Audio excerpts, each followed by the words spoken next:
Come with me. Illuvium was always more than a dream. And you'll be It was our calling. in a world of your imagination. If only they knew the truth. We'll begin Scans indicate a dead planet. But I can feel it. This is Illuvium. Find me, child, Activate scouting vessel. and show our people who you truly are. She won't decide our fate.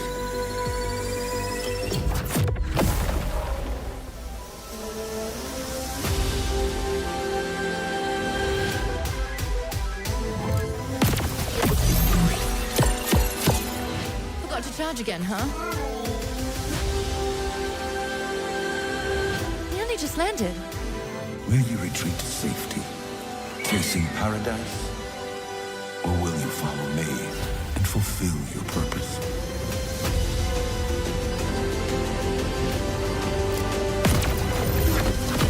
We'll find her soon. There's no way off this island.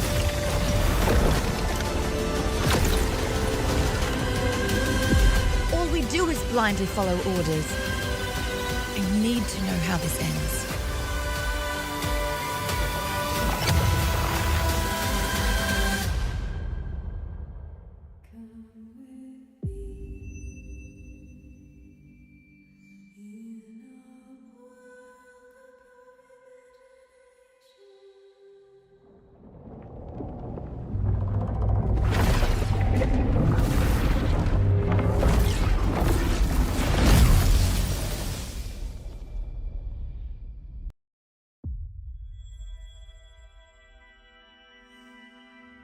Enter a universe of games.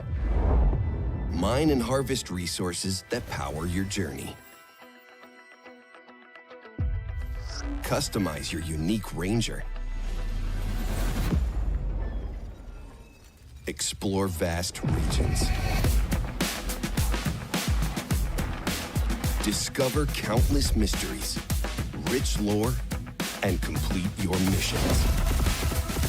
Join the hunt for rare creatures. Gather vital resources to repair your ship and ensure your survival. Capture over 200 unique Illuvials. Craft weapons and armor, fuse your units, and build an unstoppable team. Enter the arena. Challenge fellow Rangers in epic battles. Prove yourself in Gauntlet, an 8-player battle royale.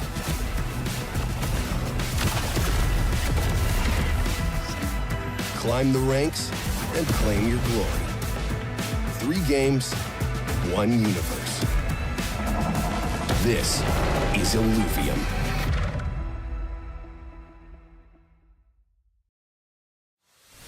Rangers, the G-Shock Illuvitar collection is here.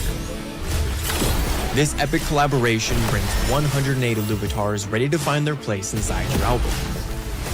With every G-Shock disc that you open bringing you closer to unlocking exclusive rewards. With this partnership, we merge the digital and physical world. Get your in-game cosmetics and a limited edition Illuvium branded G-Shock watch.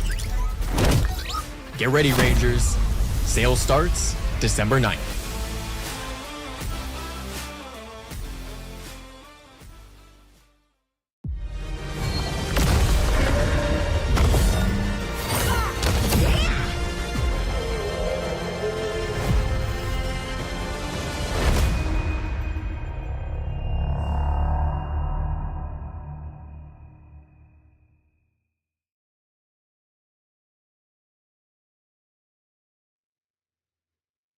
Here we are. Finally, it's time. It has been a minute. It took a while. The qualifiers are over. We have the final 8 players in the Illuvium Gauntlet tournament. $1,000 are on the line. And we're going to check it out right here with my favorite member of the stream. It's Mr. Spreadsheet. Wait, what happened?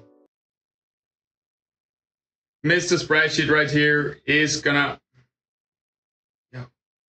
Alright, my hotkeys are not working. I'm gonna fix it in a second. Let's check out how everybody performed today.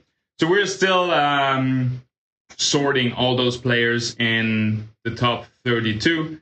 But we have the top 8 players determined. We have Nareba here on the first spot with 21 points, 3 times second place. Then we have Slicks with second, and 6th place. And we have Predator from Phantom. We got Whitey, Balance, Holo from Phantom. Little mistake here. We got Fox Spirits and Frodo. Ja, Kogan right here also has 18 points, but the tiebreaker was decided against him in the favor of Frodo because he, in his last, the tiebreaker is determined on the performance in the last match. And here we have what is that, 5th place or something, and here we have 2nd place. So Frodo was able to take away 8th place and is going to be moving into the finals. Shout out to all the other players. We got Hoshi, we got Shiny, who actually won a game, a 3rd place in another game, but then 2nd last in one of the other games. Changser, Texan from Hype, Sage 2000 from Phantom as well.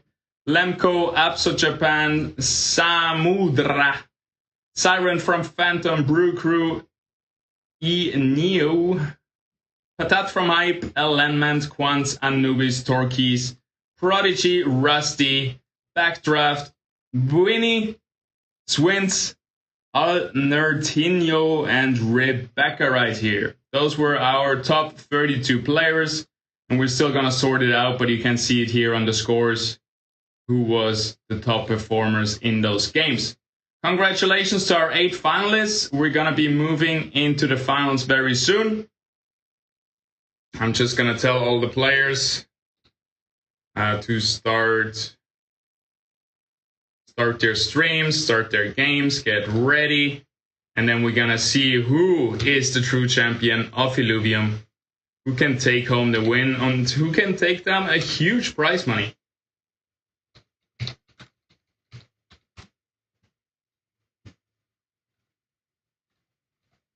All right, let's see it. What's the prize money? What is it gonna be?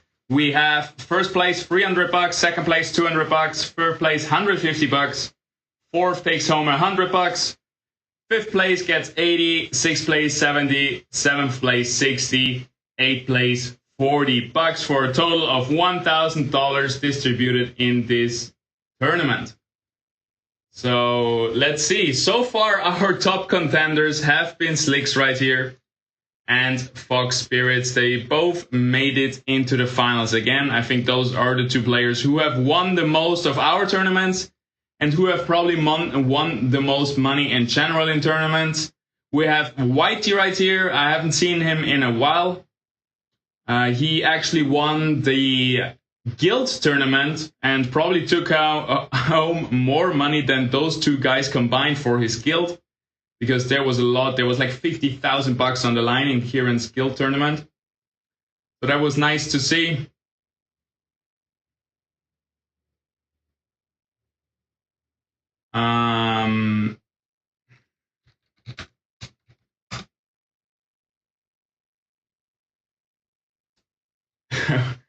Wow, we have some hard words coming from number 9 right here, who lost the tiebreakers.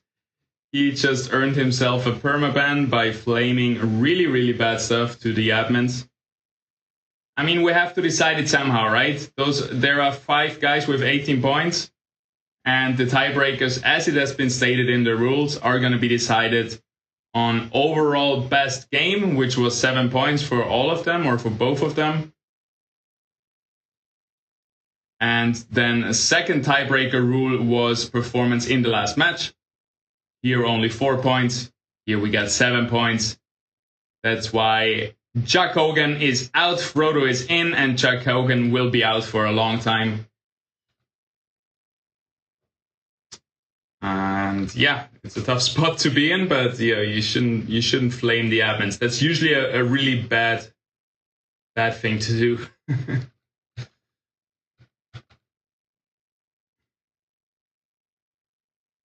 Alrighty, I think everybody or most of our players are streaming already. And then we are getting into the lobby. People are opening up the lobby. Let's check out the stream of our favorite player, because he just has the best quality. Slicks right here. Absolute wonderful. I'm also gonna play some music for you all. I hope you like it. It's gonna be very similar to the intro music. Let me know what's up.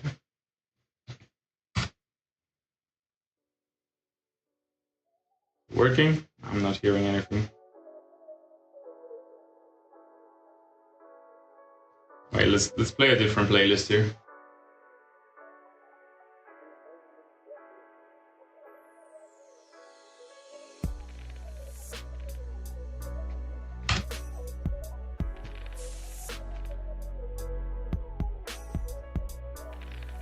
Opa. Oh no. I just opened 50 VLC player videos at the same time. Are we gonna crash from this? Oh no.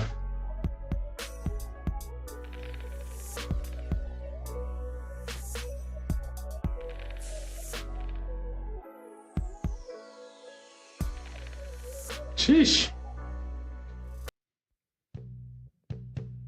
Alright, there we go. Some chill out music. Let's get it. We need 2 more players here in the lobby, then we can start it. I'm excited. 2 Brazilian players in here. Let's go. Who is it? Who is it? Jose.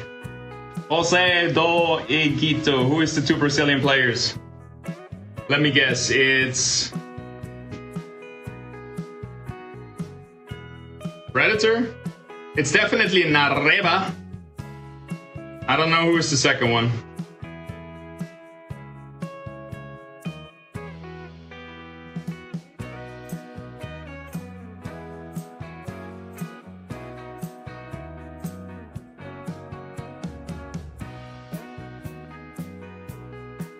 Bam, bam, bam, bam. How we all been doing, guys? How is life? Let me know in the chat. I'm glad to be back. I'm glad to host another tournament with the gang, with the Phantom gang in the background. Definitely big shout out to Phobos and big shout out to Erika Gloom. Both of them absolutely killing it in the back end, making my life easy. And yeah, big shout out especially to Erika Gloom, who helped me and basically pioneered the Swiss format for us today. She's worked a lot on it, has figured it all out. We did some fine-tuning today, and yeah, that's why we had a 3-round qualifier. So if you look at the spreadsheet again here, nobody was out. Everybody played 3 full rounds. Because today we had Swiss format. So everybody played 3 total rounds. Then after every round we did manual seeding to have the fairest lobbies in round 2 and round 3. And then the total amount of points was getting you into the finals if you didn't get kicked out by a tiebreaker.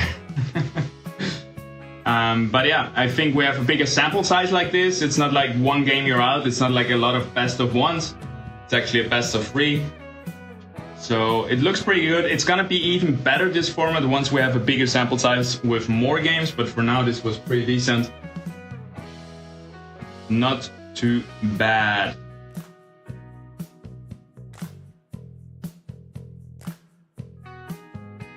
Alright, players are still getting ready. We should be good to go in a second.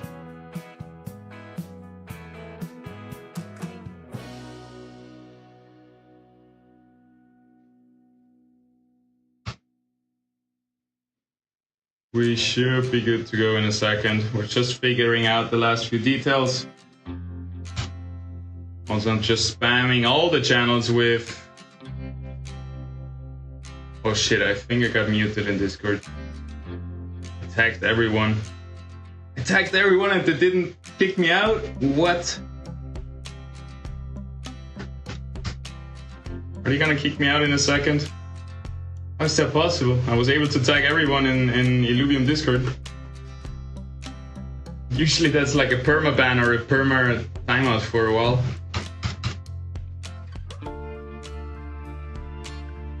Well, I'm all for it. They're ready to start. Let's go, guys. Let's go. Let's see it. We're gonna jump into our first game in the grind finals. Some of the best players, if not the best players in Illuvium, are battling it out for the big money, for the big bucks. 1,000 bucks on the line.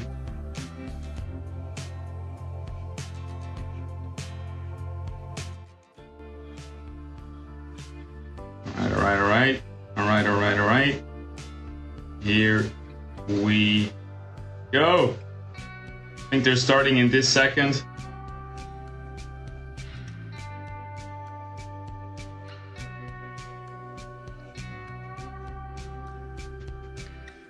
There we go. We're in the game. Beautiful. By the way, in the bottom right corner, you see use referral code PASS. That's my referral code for your Illuvium account settings. If you put that in, you're going to be supporting the channel. It doesn't cost you anything. Thank you very much. Let's get it on. First game of the finals. First tournament on the big patch as well. First big tournament on the big patch. We are watching Slicks right here, who was able to win the last tournament. And so far his score has been second, first, second, first, second, first. Which means this time he's supposed to get second again to keep those numbers up. And we'll see how it goes. He's up against Whitey, super strong player. I haven't seen a lot of Nareba yet, but he has had the best scores in the qualifiers, so definitely keen to see how he's going to be performing. We got Fox Spirit, Frodo, Balance, Predator, and Holo in here. Love to see it. And yeah, there's not much to check out in the first few rounds. This is a PvE rounds. Usually you want to buy everything, so I'm a little bit surprised here why Slicks didn't buy the shield or the links, because he had 12 gold, so it didn't cost him income if he would have bought that. But he just knows he's not going to go for that links, even if he finds 2 more copies next round, I guess. It's too expensive maybe to go for level 5. Is going to be his plan, because he found the stage 2 Doka. So it might even be worth to go for... he's going for level 4 here, brings in another Doka. Keeps it conservative, stays at 10 gold, doesn't go for level 5, which is usually a little bit of an all-in. And if you then lose when you went to level 5, you're gonna be screwed. Your economy is in the floor, in the ground. So he went only for level 4 with some fighters and 2 bulwarks.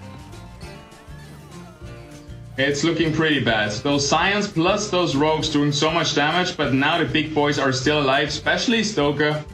Could even make a 3-on-1 happen here, but the Flish Laser is gonna clear him up. Yeah, no chance. Not even close. What am I saying here? Look at the damage from the Flish, 2,200. His second most damage dealer did barely 1,000 damage, so the Doka here providing a lot of damage, but other than that, not really there. Right, that song just grinds my gears. Let me know if the music is alright, if it's not too loud, if the microphone is good. Good morning, everybody. Hello, Toriel. Welcome back. Toriel is very sad because she loves hosting those tournaments with the Phantom Gang.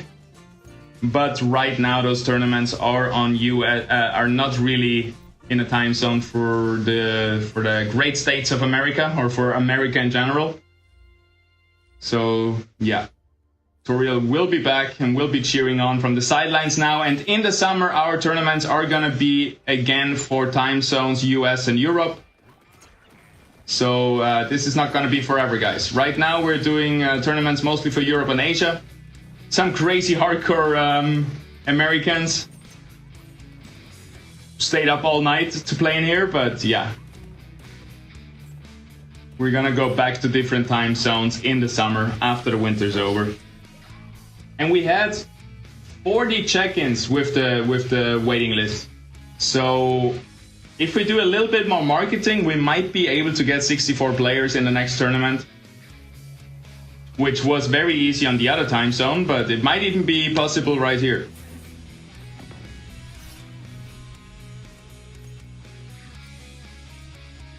Nice show again. Shame I couldn't wait to enter again. Yeah, it's rough. It's rough. I don't know how many people put an alarm clock at 3 a.m. in the morning or something like this. But yeah, it's the same with the tiebreakers, right? Somebody has to be knocked out. Somebody's time zone is going to be in the middle of the night. And we did, I think, 12 bounty hunts in a row. So 3 months of a bounty hunt with $1,000 on the line every weekend. And those were all in a perfect time zone for America. And really bad for Asia. And for years, or 1-2 years, the Asian player base has asked us to do better tournaments for them, and hey, now it's happening. And now America is giving us shit, so you cannot make it right for everybody. We're gonna keep rotating those time slots. But for now, we have enough players, we have the top performers who are staying up. I don't know which cream you want, Tony. The pot. Which pot? This one? No. This one? No. Just take them all. You're making it hard for me here. Alright, back to the action. What are we doing? Is Slick still on a win streak? No, we got Predator from Phantom still on the win streak. Let's check him out. Let's see how he's doing. He's playing rogues and fighters, so fully offensive. His fighters being a little bit of the tanks of this composition, and then the rogues just trying to assassinate the backline. But it's looking pretty rough against Frodo right here. I've never seen that name before. I don't know if he's a new player, if he has renamed himself, but he's the last guy standing, the last person on the win streak. We're gonna spectate him and hope he has a good stream. Oh my god. That is rough. Alright, let's hope he loses soon, or maybe we're just gonna spectate his opponent, because this is rough to look at. Alright, we got Holo here from Phantom, representing the gang. And the other day, I don't know if you saw it, but live on stream, he actually took this beautiful foe off me in a giveaway that I did. And yeah, just look at it. The tier 5 background, it looks so cool, I think. I really like the contrast between the foe and the background. So let's watch Holo. He's also on 5 fighters, so far most of the people we have been spectating rocking those stage 3, stage 2 Dokas. That's insane. This guy got a little bit lucky. He's not going for the Archie, not going for the Lynx. Swaps out the Scion for an Empath. It feels like he needs a second Empath, no? Really make them pop, give them the threshold of 2 Empaths, give them the shield, but he doesn't want to lose the 5 Empath threshold. He doesn't want to level up to level 6. He's on a 3-game win streak though, so maybe investing those 14 gold will still keep you above 30 gold and will guarantee or give you a better chance of winning next round. But he knows what he's doing. He's Phantom versus Phantom, so whoever wins, it's a win-win situation. We like to call that in the industry. And Predator is just marching through Holo right here. No chance. Which makes me wonder even more, how did Frodo take down Predator so easily? What is he playing? Empath, Scion, Rogue. That's an interesting composition. Definitely very strong. You got the Scion and the Rogues, who usually complement each other very well.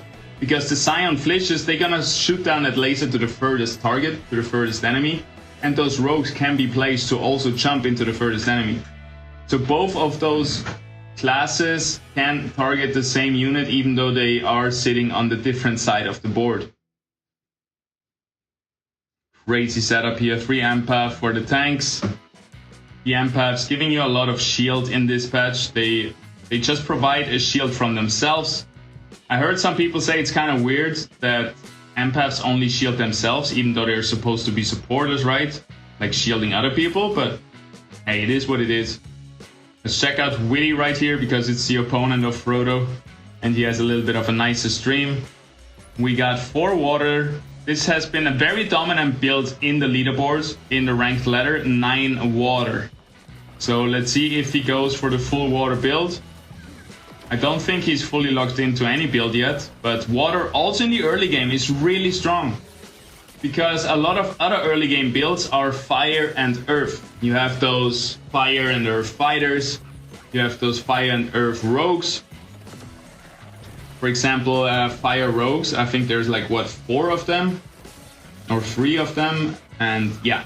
So water, especially affinity-wise, very strong early on. Because the enemies tend to have more Illuvials that get countered by water. Axon right here, taking down Frodo, demolishing his win streak. Love to see it. The whole lobby is really happy that this just happened. Here we got a free stage 2 Lynx. We didn't check, or we couldn't check what it is. But it seems to be not so good. Nobody's going for it. What could it be that nobody's going for it? Like a Bulwark would be nice instead of the Grocko. I mean, Empath is probably not so good for YT right here, but I'm really wondering why nobody's going for a Lynx, because in my opinion, maybe it's too much gold, just the 6 gold. But in my opinion, a Lynx is usually a good power spike early and mid game. We are almost at the end of that mid game, but I think it will still be huge, no? He knows what he's doing though. He's focusing on those waters, also playing 5 fighters. So we see that again. We have seen that from pretty much everybody in this lobby so far. And I guess they're just contesting each other because fighter has been one of the dominant builds. But here we see Predator coming in, doing a lot of damage. Roku is still alive, the tanks are still alive, but other than that, Doka goes down now as well, and Predator is gonna sweep over YT right here, taking first spot. And let's have a look what Predator is doing, because he seems to be doing something, right? Right, let me quickly check. Spreadsheet is nowhere near to be seen, I'm happy. I'm in the UK, but I'm lazy. Yeah, a lot of people are like, dude, you make me get up at 9 a.m. on a Saturday. Like, shut up. Just because you go to bed at 4 a.m. in the morning, let me help you fix your sleep schedule with those tournaments. Go Frodo. Oh, okay. Is Frodo the Brazilian player? Apso Japan. Hello, hello. Well played today in the tournament, Apso. It was super close.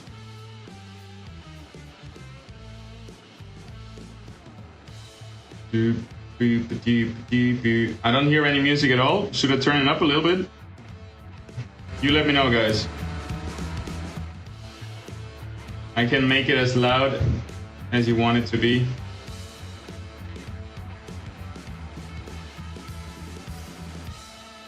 A couple hours later would suit all time zones. No need to make it middle of the night for Asia or US.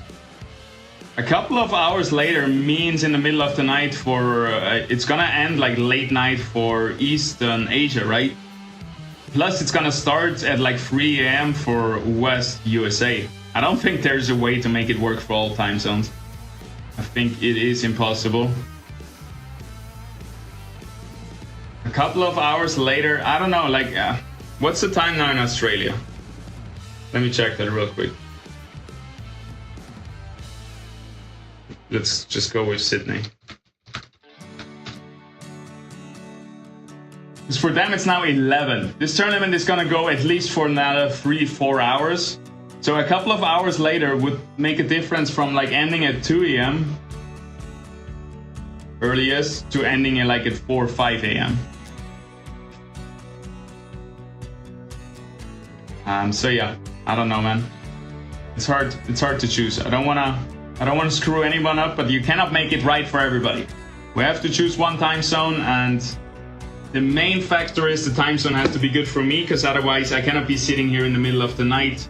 I'm traveling right now. I'm with my partner in one room. I cannot be screaming like this while she's sleeping next to me. So that's my limitation, right? And without a live stream, we cannot really do a tournament, cannot really justify spending so much money on those tournaments. Thank you again, Illuvium, for sponsoring those. So yeah, once I'm back in Europe, those time zones are gonna be shifting again. And then Asia is gonna be screwed again, and it's gonna be good for America and for Europe. Europe is you're kinda lucky if you're in Europe because you're in the middle. It feels like no matter which time slot we're choosing, it's always gonna be good for Europe.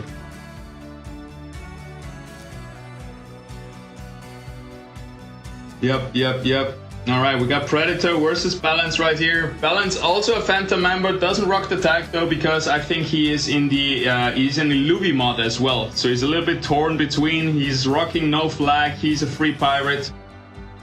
But before he became a Illuvium mod, he was a Phantom mod. So glad to see him also in those tournaments against Predator right here, who is on a 4-game win streak. He's re-rolling a little bit here. He's definitely going full on rogues. He's skipping all those quizzes. Alfie's foe. He has 5 rogues on the board with 3 empaths, 2 mystics with his ranger and the monkey. Okay, maybe I can get out my little helper. Alright guys, let me know how you like this. I can be drawing a little bit. When I'm talking about Mystic, it's the monkey plus the ranger. Mystic, and I can like highlight stuff. I don't know how nice that is for you.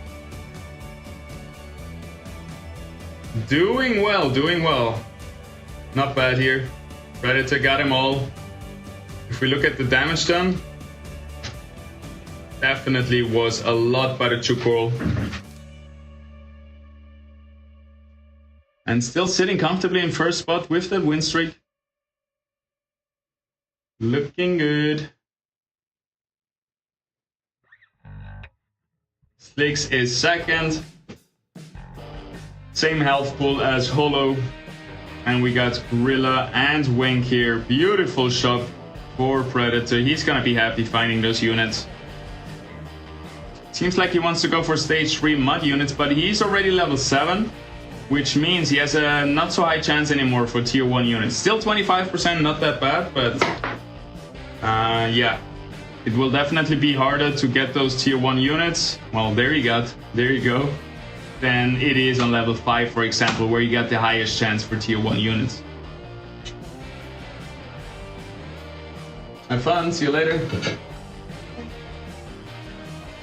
Alright, not going for the stage 3 Wink, it seems like. Maybe he just wants to save economy, wants to stay at 40 gold. If he wins this round right here, he's gonna get 1 gold extra, giving him 40 gold, which means 4 income. Which is one of the most important things you have to do in this game. Manage your economy, get a lot of income. Seems like this big Seer right here is giving him some trouble. Wait, it's Cinch, right? Seer is the stage 3. But the constant damage from the Gorilla, from those rogues is enough. I want to see that Chukul damage. It must be insanely high. 6,800, not bad.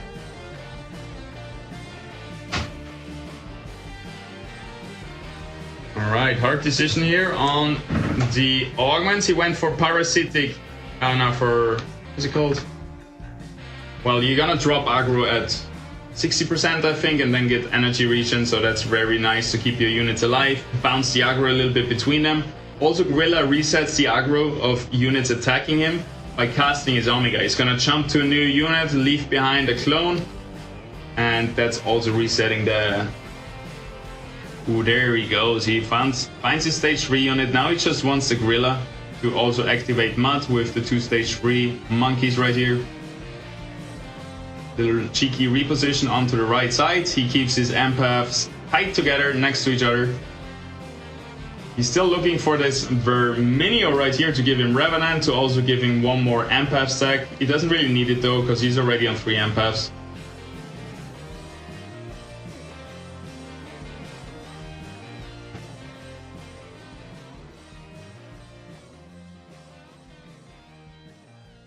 Alrighty, Slicks is looking pretty good here with the hyperactive monkey, doing a lot of damage. Also the hyperactive Riplant, so everything is hyperactive in Slicks' team and takes down Predator pretty hard. Mr. Predator here with his Predators is actually gonna have a harder time in the late game because rogues are very strong in the early and mid game, but if you don't find those stage 3 units, if you don't find some of those stage 2 units, like you have to find everything, otherwise you're gonna be screwed. He's level 7, low economy, so it seems like he's running out of steam. But he maybe prefers just a solid early game, so kind of securing him top 4 by having this high health pool. Playing rogues is very good for getting top 4, but very hard to win a lobby with them. Everything gotta fall in place. I had 1 game, I think I still need to upload it on YouTube. I had 1 game where I had 8 stage 3 units, stage 3 rogues like this build. Just every single one was stage 3. And it was the most fun I ever had playing a game, I think. Just every piece was falling in place. And then it's pretty easy to go ahead and get rank 1. But other than that, yeah. Surely really got a good composition to get through the early and mid game, but then it's hard to secure a win. Which sometimes you don't need. All he needs at the moment is points, because we have a checkmate format. So basically, depending on your positioning, you get points. First place gets 8 points, second place gets 7 points, third place 6 points, all the way down to last place gets 1 point. And once players have accumulated at least 12 points in the matches, then they are in a checked position. And once they are in a checked position, they need one more win to win the tournament. So right now, it doesn't matter if he wins 2 times or if he goes second place 2 times or even third place 2 times. He just needs 12 points and then he needs to win the lobby to win the tournament. So just playing for a good positioning, for playing the safe way of just, you know, playing a lot of tempo, a very aggressive, a very strong board early in mid game, running out of economy later on. It's gonna help him a lot secure those points. Let's jump over to Slick, see how he's doing. Let me also check the chat. Frodo and Nareba are from Olag, Brazil. I guess Olag is the guild. Glad or stoked to have you guys, and they seem to be really good players. I'm always happy when new good players come in and actually give the old gangsters, the OGs, a little bit of a run for their money. I want to have a good competition here, not Slicks and Fox Spirit just winning every tournament every week. So glad to see that some new, very good players come into the space. Next time we'll be bringing C. Emerson to play as well. He's official Riot Brazil TFT caster. God damn! Hell yeah, that's cool. Bring him, man. I love the Brazilian community. You guys are so strong, such a great community. We have seen it with Storming. Great people, great players. And yeah, love to see it. Definitely feels like Illuvium, the English niche is the smallest compared to, like, I don't know, Brazil or Portuguese language or French, Spanish. Like, you guys have a big audience and I love to see it. The more the better. And we're watching Slicks right here. He's doing not too bad. He's finding a lot of his units. He always knows when to roll down. He found a lot of his core units, but he's still far away. He needs one more foe for the forest. He needs a lot more to get any of those stage 3 units. But he found really good augments right here. This legendary lifesteal augment, Vampiric's Price, is, I think, the best augment for fighters. I love to see the Forus with the Predator Pounce. Works out really well as well. Kinda assassinating around. And if that guy gets a big offensive augment as well, that's gonna be very scary. Alright, Axodon, the last guy standing here for Witty with his big shields. Not gonna be enough though, one more shield, but now that's gonna be it. And the Verdant heal just out-sustaining Witty and giving Slicks the win right here with double Verdant and the double Toxic. 2 very strong augments in this patch. You can see the Toxic damage right there for a second. It was the white bar of the Caradulux, He's gonna be happy about that. Finds the Fur Knight, giving him Templar with the Ray, and Templar is gonna be very strong in those long fights, stacking up resistances around them. So yeah, that's gonna help a lot with those long fights with an Axon, the Verdant, the Toxic. Like very solid build here from Slicks. Basically found all his core units and now he's looking to get them to stage 3. I wonder how he's gonna bring in the Forus if he finds it.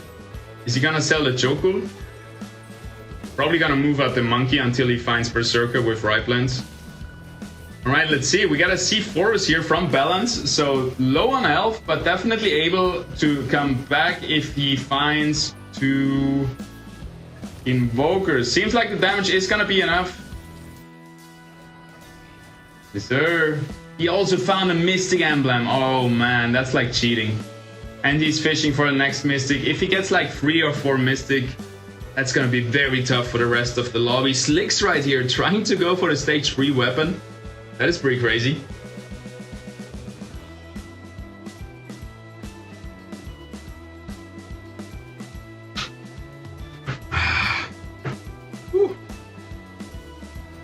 It is hot. No one from Australia makes the finals though. Hey, I would say you're wrong, but you're not. Alright, sells the chokehold right here. Prefers the monkey over the chokehold. That's interesting. I would say you need the monkey for Berserker later if you find the right plans. But until you find the right plans, chokehold might be better. Monkey really good though versus those nature units. Not so good versus those water units though. But the monkey is really good against fire and nature, which is most of the enemy teams, and he's probably gonna go hyperactive very soon here, as you can see. So that's probably why he is preferring the monkey over the chokehold, because the earth is countering the enemy affinities, which makes a huge difference. Here is the Forest with the legendary augment. This guy is never gonna die, especially not standing in two verdant fields right here. And yeah, Slicks is looking really good. Holo right here, not looking bad either. It looks like he's actually winning this. Also with the Vampiric Price Augment and a Blaze Knight in the back. Love to see it. Let's swap over to Holo and see how he's doing. Because it seems like Holo managed his economy a little bit better and was able to get stage 3 units, which you kinda need if you wanna win a lobby, if you wanna win in the end. Blaze Knight is gonna be one of those win conditions. And then he doesn't have any more Riptor. So here we have also 3 Riptor. Everybody's playing fighters today. Super interesting. I thought it was more Scion, but that's what we're here for. To see the matter of the best players.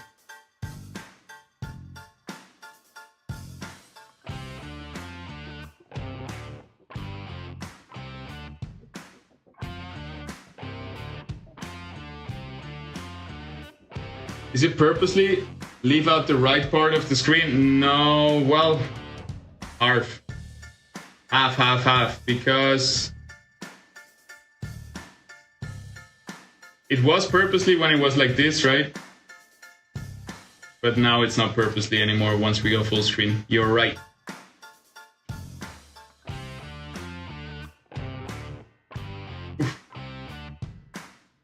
It's just because I'm not a 16, my laptop doesn't have a 16:9 resolution, so it's just to not have the black bars on top and the bottom. But maybe we can go a little bit more centered. What do you guys prefer? The black bar in the bottom? Or cut off a little bit off the right side?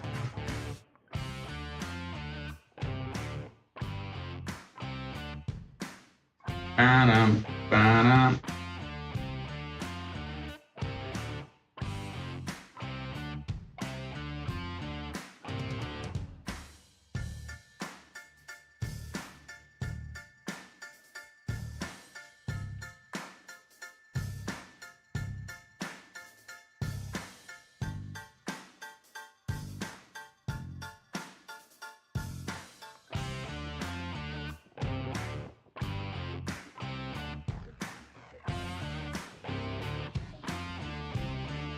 Yeah, I think that's as good as it gets.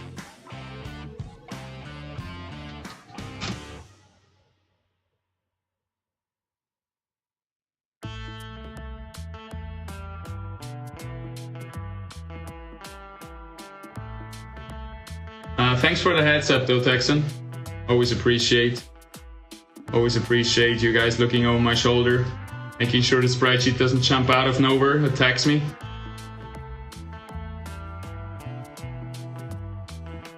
Fox 8 first game, surprising. Oh my god, I didn't even see. Holy moly, that was super close as well, no? No, it wasn't that close. So it was Fox Spirit and Reba getting kicked out 2 rounds ago, and then Frodo got kicked out last round. That is interesting. Fox Spirit also in second last place in the qualifiers, but then he made 2 really good appearances in the other 2 games. securing him the finals, but he almost didn't make finals, it looked like. Alright, so the last guys standing are Whitey right here, Balance, Holo, Slicks, and Predator. We got 2 Phantom member in the finals. I love to see it, guys. Phantom up, everybody. That is really, really cool to see. And yeah, I wish I could do more US and Europe based time zones, because a lot of the Phantom players also have a hard time joining these tournaments. We see Predator found his mud, and he's comfortably sitting at number 1. And I said that, I think, too, with Kryzen. Was that her name? The other nickname is Fusey. It's always confusing because everybody has like at least two names in Discord and in game, and everywhere it's different. But I keep saying that Rogue is more for early game, mid game, not so good in securing wins. But then it keeps surprising me. Right here with Mud, with Fire, with Air, with Earth, with Mystic. Just the Predators from Predator carrying him to the victory, it seems like. And it's really cool to see.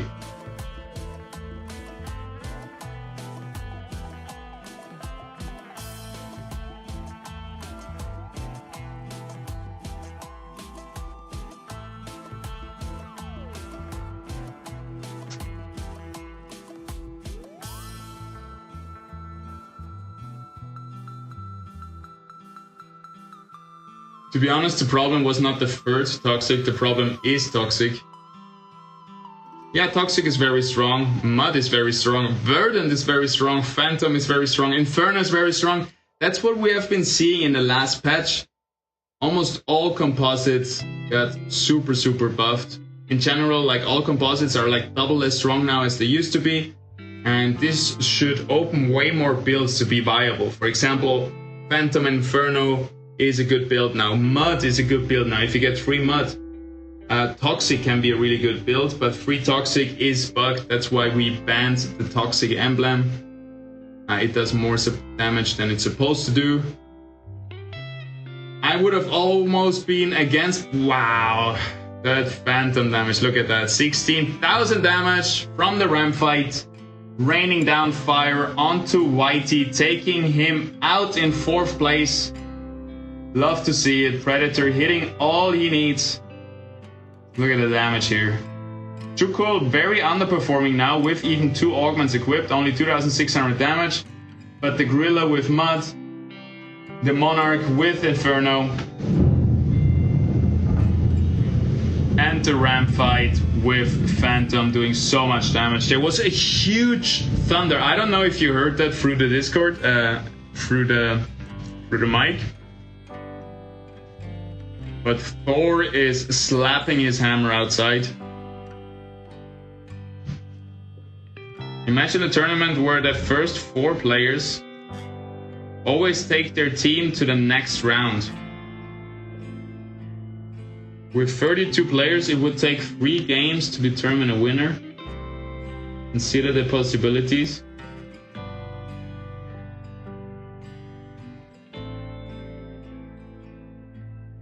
That would be sick. Like, you take your team that you ended up with, your late game team, into the next round and start your game with this late game team. That would have been one of the coolest features that I would like to see in Illuvium in the future, where you have a sandbox and you can make crazy rule sets like this happen. I think it is very hard from a developer standpoint. But just being able to experiment with different rule sets in an auto battle would be so sick. I would love that, to take your team from last game into the next game and start a new game with the full 8 units that you had before. And there it is, man, that was fast in the end. Predator from Phantom taking down his competition with the Phantom build, actually. You love to see it. He also had Mystic and Mud activated. Then we have Holo from Phantom in 2nd place with Blaze Knight securing that. And we are gonna look at the other players in a second. Maybe somebody can share a screenshot if anybody did one. We still have people here in the lobby. There we go. We got Slicks in third place. Actually found the right plans a little bit too late, I guess. Or was just unlucky with the last matching, that he was matched against Predator and Holo was matched against Slicks or something like this. Because it looks like Slicks has the better team right here. And we got Whitey with the Axodon, also fighters. Well played, everybody. Good job right there. Let's see if the spreadsheet is updated already.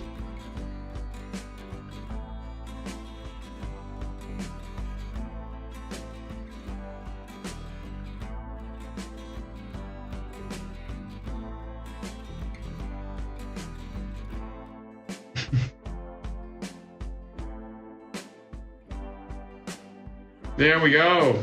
Here we have the results of the first game. Also, if somebody wants to join Phantom, the best guild in Illuvium.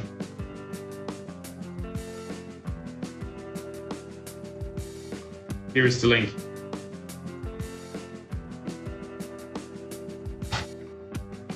Would love to have you guys in our Illuvium guild. We're all about positivity, having a good time together, building an inclusive, cool place where we can hang out and have a good time together.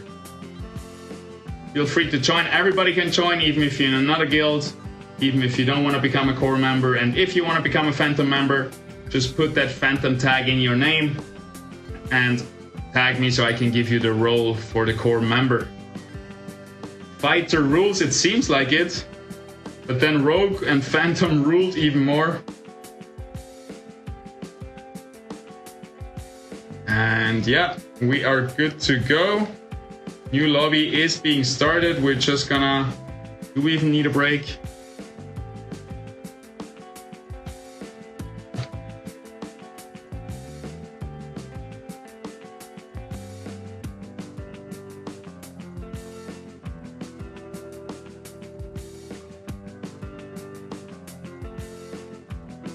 Do we even need a break? I think they can... If everybody's ready, they can go, but if the players need a break, they can take a break.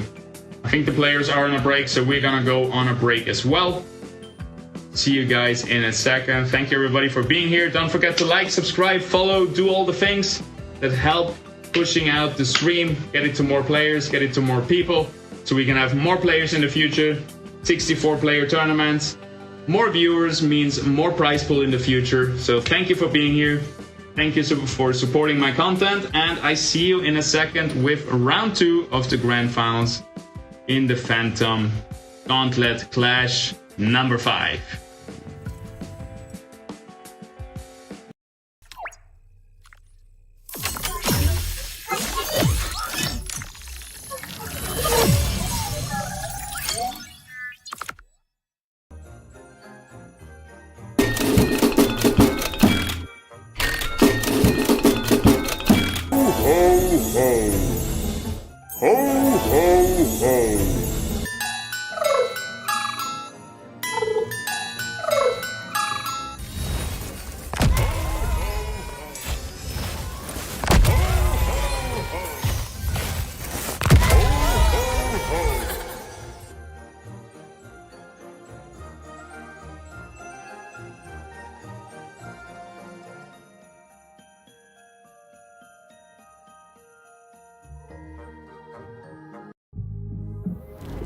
Beyond Wave 3 is kicking off on November 21st, and a whole host of new features are coming with it. The album is getting a major overhaul and a fresh new look. And with Beyond Wave 3, you will be getting a new personal progression page that keeps track of your journey and which rewards you are close to unlocking. New stretch goals and rewards will also be introduced with Beyond Wave 3. With new community and personal stretch goals featuring emotes, battle boards, drone blasts, and exclusive Illuvatars, we will also be introducing a new reward system.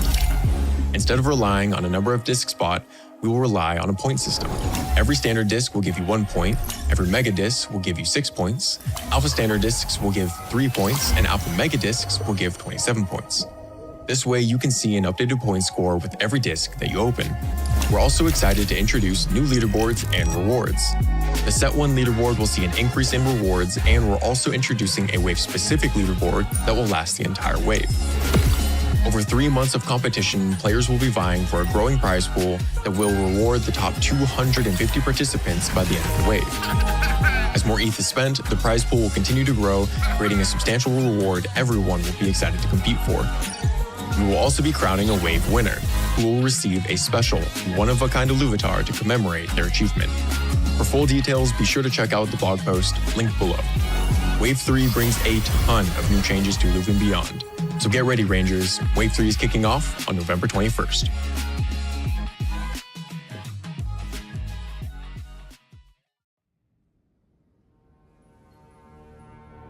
Lem, Black Keel insists we set course for Illuvium. But I can feel it. This is Illuvium. Scans indicate a dead planet. Activate scouting vessel. Captain, if the control unit is lost, there's no going back. Please, relinquish the control unit. But they'll never know how wrong they were. If you don't follow orders, they won't All listen. we do is blindly follow orders. When will we fulfill our duty? Your duty is to Black Keel. Cole knows something I don't. I need to know how this ends. Will you retreat to safety, chasing paradise? Or will you follow me and fulfill your purpose?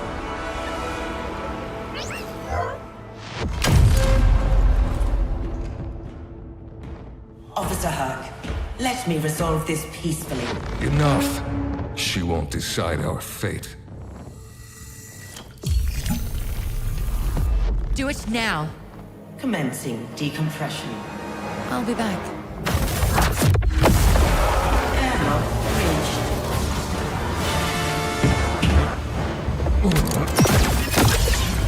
Stasis initiated. Unexpected malfunction. Brace for emergency landing.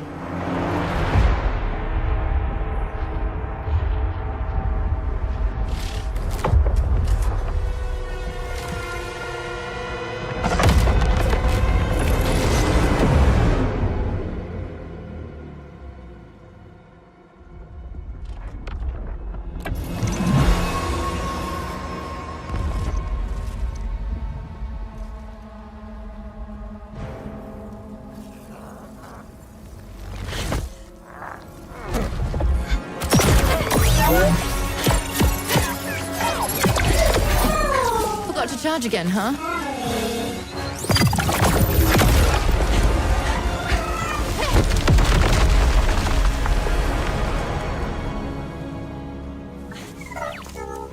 How long? But he only just landed. Scan it again. Dead planet, huh?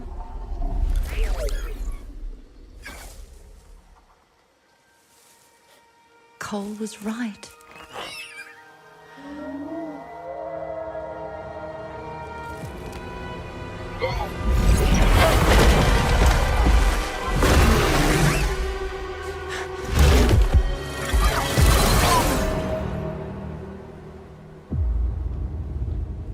The reconnaissance network isn't online yet, and Black Keel has cut all communication.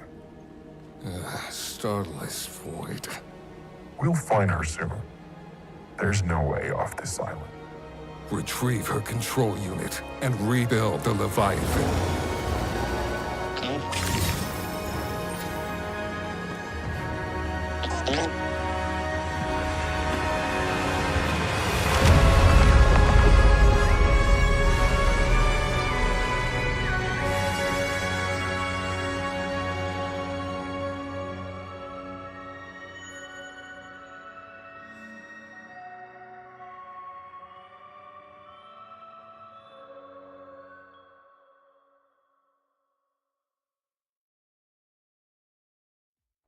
To get started playing in Illuvium, you first need to set up your IMX passport. Click on Account in the top right, create account, log in with your preferred email, enter the verification code sent to your email, and then select Yes. Then choose your name, and that's it. Your IMX passport is all set up. Once your account is set up, head on over to the Epic Store where you can then download the game. When the game has finished installing, launch the game and log in using your IMX passport. choose your in-game name, and then you'll be taken through the tutorial. Here you'll be introduced to some of the lore and a bit about this mysterious new world. You will learn the mechanics of how to play in the overworld, as well as the basics of Arena, our auto-battler game. Once you have completed the tutorial, you can adventure into your first Stage 0 run in the overworld to start capturing Illuvials, building up your team, and gathering resources for gear upgrades. Alright. We're back, everybody, with game 2 of the finals right here. And I think everybody is in the match. We're gonna start it right here.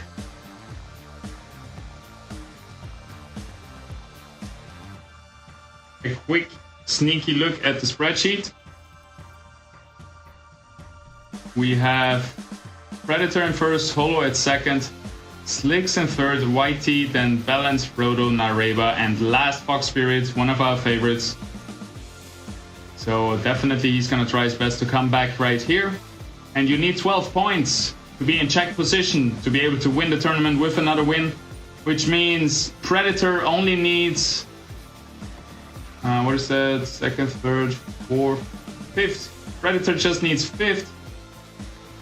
Holo needs fourth place. Slicks needs third place again. 2 times 6 for 12, and so on.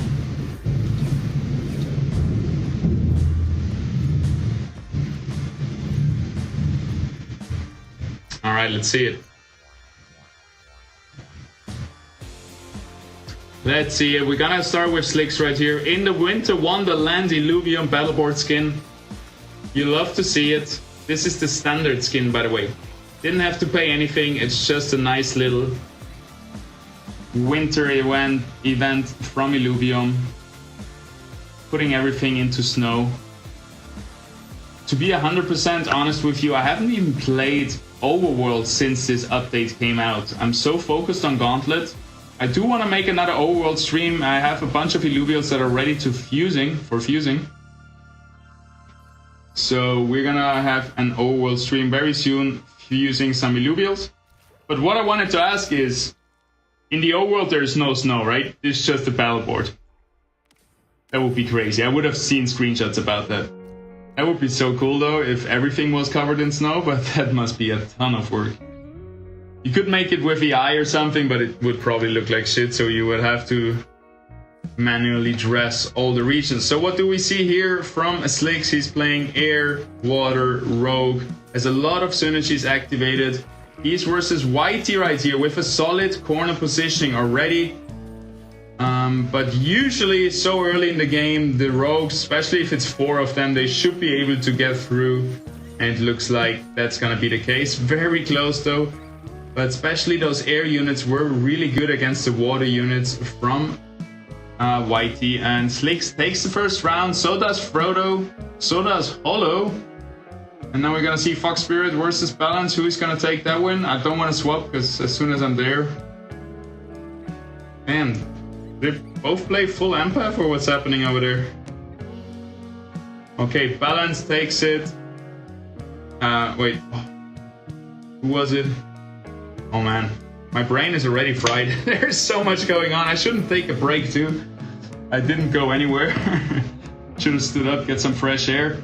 Anywho, we got 3 water, 3 air, 2 water, 4 rogues still from Slicks. Let's see if he's gonna optimize it a little bit, because the threshold for rogue is happening at 3 and 5.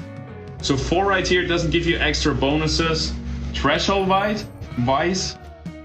So it might have been better to bring in a second bulwark instead of that water rogue, for example. But maybe he's also playing around affinities. But if he was playing around affinities, he would have brought that fire Grocco in for 2 bulwarks instead of having this water volante, which is actually gonna give hyperactive to all those enemy nature units.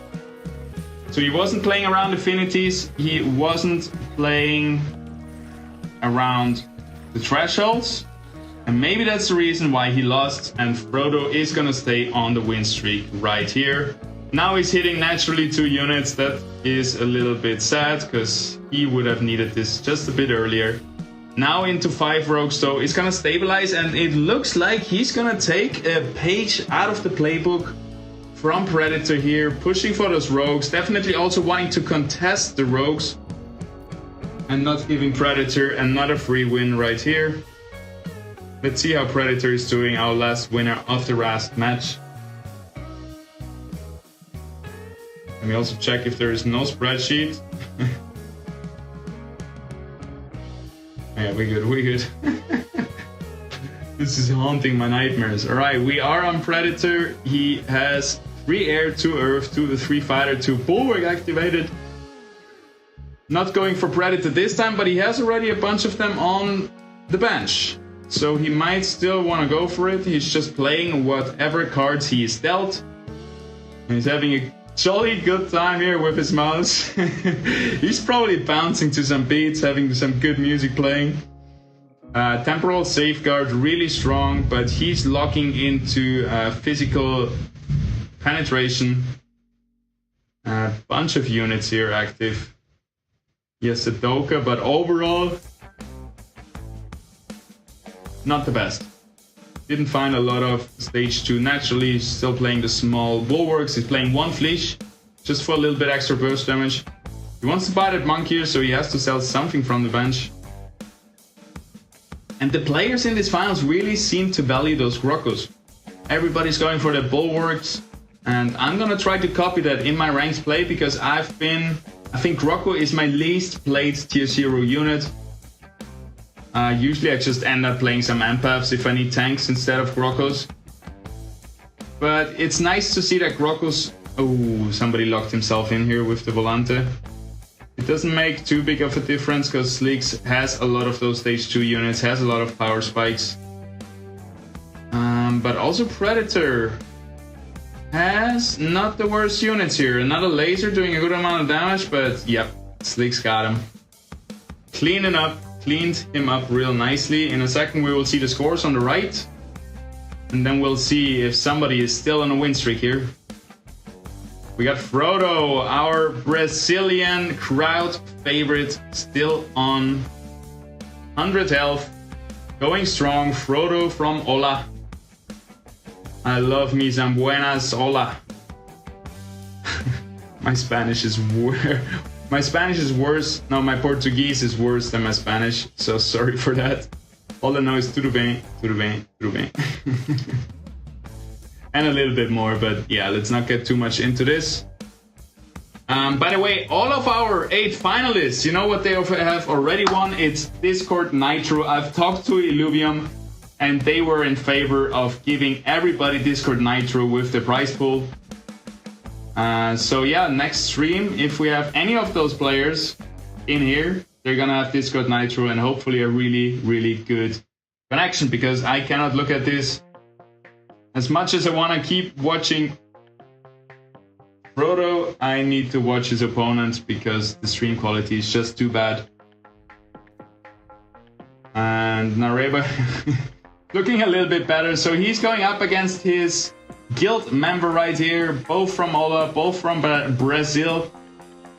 And we have a lot of Brazil viewers in here in the chat who are cheering them on. Who do you guys think is gonna outperform, Nareba or Frodo? Who is gonna win?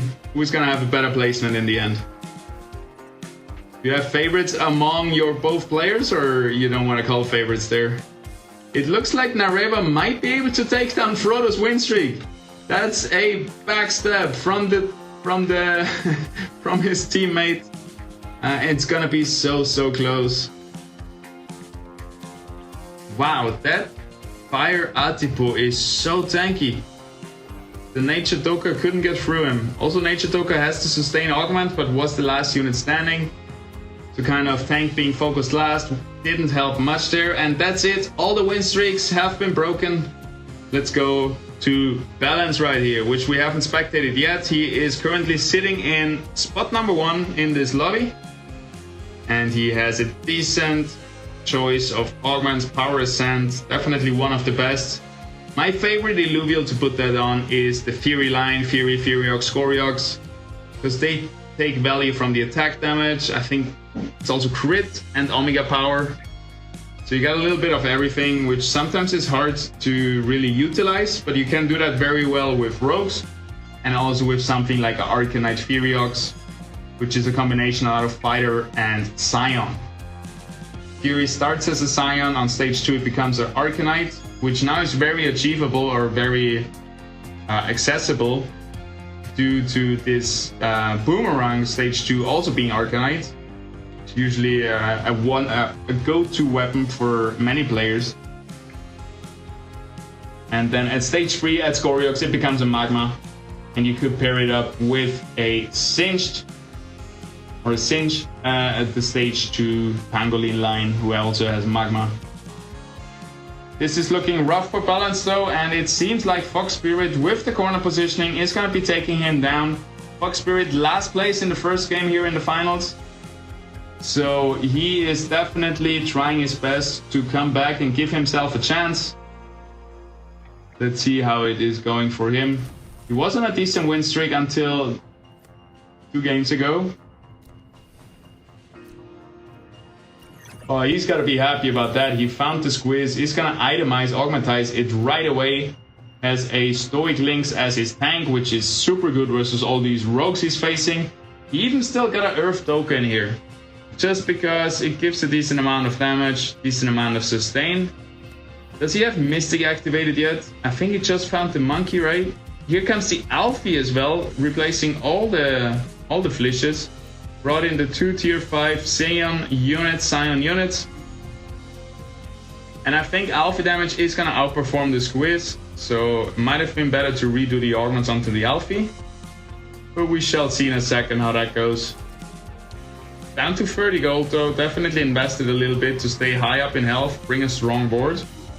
Here comes the squeeze, it was able to kill with the first cast, giving it another cast. This Lynx right here is just unkillable with the Mystic buff and another 10% buff from the augment, just stacking those stat bonuses. And you can see actually the Stoic Lynx, the Bulwark, doing more damage than the squeeze with the augment, which is a little bit crazy, I think. Stoic Lynx still one of the best units, it seems like. It has been dominating since Gauntlet. I think that was maybe, I don't know, in the very early days of Ascendant Arena and Survival, it wasn't, the Lynxes weren't that good, and then they got one buff, and since then Lynxes have been so strong and exactly where they need to be. Because Lynxes don't give you composite synergies, which are so strong now. So they fall off in the late game. Sometimes they can, like a stage 3 fighter Lynx can hold itself also in the late game, but usually they fall off in the late game because they don't have those composite synergies. So it feels like they just got a lot of power in themselves to make up for the lack of synergies. Like this stage 2 Bulwark here also has no basic. It doesn't give fire or earth or anything. So to make up for that, they just have a lot of raw power. And I like it a lot. The current balancing of Lynxes and the current balancing in general, I think is really good. With the last patch, I think a lot of people were skeptic and a little bit scared that the balance got screwed up. But the more we played it, the more we realized, yeah, maybe Mystic is a little bit overtuned. Maybe Arcanite is a bit overtuned. All those synergies, composite synergies that you can find very easily now with stage 2 weapons are maybe a bit overtuned. And then 3 Toxic is broken, that's why we banned it. But other than that, it looks pretty decent, I would say. Maybe corner positioning is still a little bit too strong, I would say, but hey. We are in a really good position, balancing-wise, already, which is amazing to see. Like, we had a long time where balancing was off, where the team was mostly focusing on just building the game, right? You don't want to balance a game that you're gonna patch to a new version in 2 weeks anyway. So in the private beta, it was a little bit tough for us players because we had to play oftentimes on not so good, well-balanced patches, but now, since I think like 2-3 patches in Gauntlet, since like 2-3 months in Gauntlet, I think the balance has been really good. Big shout out to Neil, by the way, who I think was one of the biggest changes that led to better balancing. He was a little bit more community driven, He plays a lot himself, and he asks the community, and he just asks really the most active players, and really values their feedback and takes it into consideration. Really, you know, made stuff happen. But I definitely don't wanna talk shit about any other team members who did obviously a great job. But yeah, with Neil in especially, you could really see that he was down to try a little bit more of a community close approach, which the community very much was thankful for.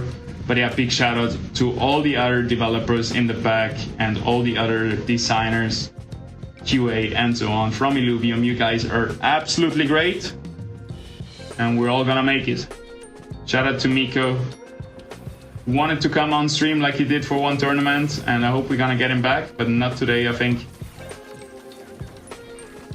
And then while we are at shout out to Rich and TSG, who always are pushing for those tournaments. Shout out to Illuvium for sponsoring those weekly grassroots tournaments with $1,000.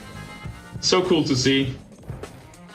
And then shout out to my two legends in the back, Erika Gloom and Phobos, our two Phantom admins who are carrying the stream in the back end, doing all the administration, doing the spreadsheets, doing the player handling, helping them, setting everything up. They're doing the hard work in the shadows behind the scenes, so big shout out to them. Couldn't do it without them. I'm really happy. They are so inspired, so motivated to host those tournaments with me.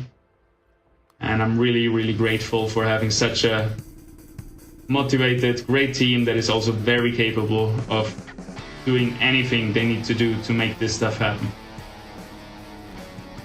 Alright, we're still on Fox Spirit because he has been doing very well. He's on a 4-game win streak right here. He brought in a Kuka, which is interesting, so maybe he wants to... You know, Kuka's ability is very good, especially versus an Axon here. Because basically it stuns its target, and then everybody else will focus the stun target and they do extra damage. So it's very good against those units where you need a little bit of more of single target damage, burst damage. So maybe that's his thought process behind there. Because I haven't played a Kuka in forever. Again, just look at that Lynx. So tanky. And now it's gonna fall below 40%. And it's gonna be untargetable. Which didn't matter in this case because the Alfie was just lasering through it with the double cast augment here. And it is gonna be a rough round here. Frodo is playing the full water, 8 water right here. It's just missing 1 more water. And we can see how strong this build is. I don't think anybody played it in the first round, like for real. I saw someone with 4 water, but I didn't see one fully commit to the water build. And I've pretty much seen that in every single ranked game over the last weeks. Somebody's going for water, and he's gonna have an easy time. So at the moment, water feels a little bit overpowered. I don't know if it's because it counters all the affinities who are usually strong, which would be a really good thing, right? Just like the hyperactive mechanic, the affinities countering each other, that would bring a lot of good like balancing mechanics into the game if this would actually work out like it's supposed to work out. Or if water is just, you know, overpowered. Because Toxic is overpowered, which is water. The Riptorus is overpowered, besides being Toxic and water. The Axon is a little bit too strong right now for a tier 1 tank, I would say. And so on. Like the Alfie is like if you get a Sinnoh, it outperforms Octius by far. And I don't think Octius has been nerfed, just Sinnoh is so much better now. So yeah, I think maybe just the individual water units are so strong. Rake is decent, I don't think it's overpowered. And that's why the full 9 water build is so strong at the moment. Plus you would need to build like... Oof, Ramphie coming in hot though. 6,500 damage on the Ramphie. And as you can see here with Fox Spirit, his main damage dealer is still the Stoic Lynx. And that shouldn't really be the case anymore. So Fox Spirit really needs to find that stage 2 Alfie, the Sinnoh, the Octius, And those are his only damage dealers, and they're still stage 1, so it's not looking good until he finds those. This Lynx can only carry you so far, and I think that point has been reached by now. We see Fox Spirit spreading out a little bit here against the Alfie Laser. Nice positioning here from Fox Spirit. There's only one laser coming in though, so we see Whitey right here also on the water build. It wasn't him earlier, right? There's 2 water layers, I think. I think there is 2 of them, which is good. You want to be contesting those strong builds, so to not give free wins. Nice positioning here by Whitey, making the Alpha Laser go into the ebb, giving him basically free mana. Needs 2 full casts to kill the ebb. Now it's done though, but now it's too late. Just a Riptorus with this Frost. Wow, the 3 toxic units here. We banned 3 toxic, but not 2 toxic units. Look at the Riptorus damage, the Synalf damage, the 2 Caradulos. Whitey found everything he needed. Let's check over to him actually. Alright, let's check everybody a little bit just so we get an overview of what everybody's playing. And we got Whitey here, found his Caradulux to stage 3. Wow. I think Whitey is a big contender for rank 1, for winning this whole lobby. We also got Frodo. I think he was the 2nd player on a full water build. Would make sense because his guild name is Ola. So he's gonna surf that wave. Ola means wave in Spanish and I guess Portuguese as well. I need to learn more Portuguese.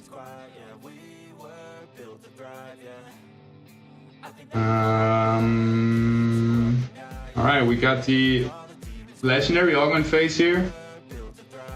Going for Time's Respite. Bring it on the Alfie. Okay. Okay. Rolling down to finding all those other nature water units.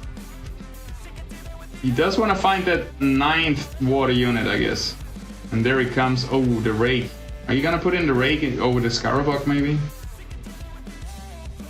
No, there comes the Carablue giving him 9 water. He only has a Carablue because Fox, or who was it, Whitey, is blocking the full Caradulux. And if you didn't know, there is a card pool where all these players get their units from. Comes from the same card pool. So if a lot of players are buying that Carablue, there's not going to be a lot of Carablues left to be found for the other players. So if like 3 players are going the full water build, they're going to have a hard time finding those water units because they're going to be split among those 3 players. Double cast on the Rebel is usually better. It sounds better than it actually is. Especially in the late game, Rebel is just not what he used to be. Not really that main carry max damage guy anymore, which makes sense, he's tier 1. But then again, many other tier 1 units are that strong, so... Yeah, Slicks is looking good here. Let's see if he's still on Rogues. As we are going into the late game of this 2nd game right here. Takes a minute to load, but we should be there in a second.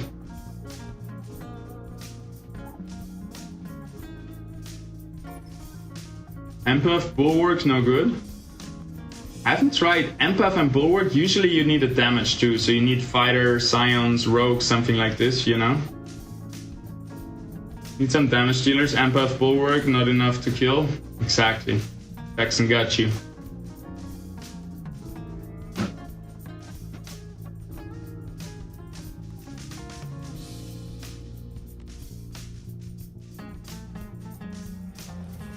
Alright, let me check here real quick.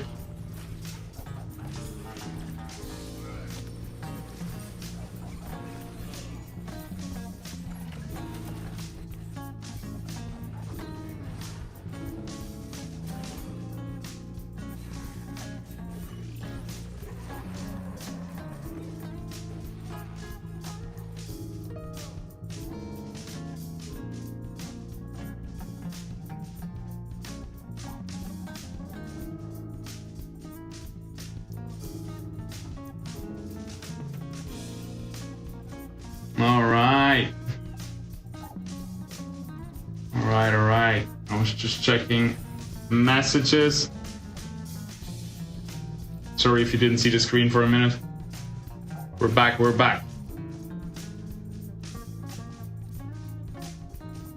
Heck. Alright.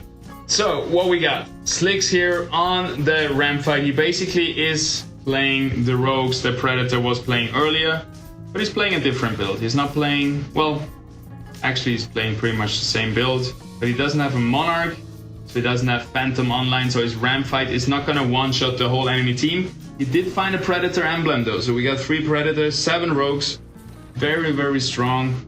The classic Slicks camera, hard to see the very enemy backline there, but he is looking good. Yeah, against Frodo, who is playing the waters, just not enough. Slicks is so far ahead at this point. 13 game win streak, everybody. And we see Balance and Predator being knocked out. We got Nareba, Hollow, Frodo on their last life. We got Whitey with 2 lives left, and then we have Fox Spirit sitting comfortably in second place with a pretty decent team. We have Fox Spirit versus Slicks right here. So the corner positioning versus the rogues.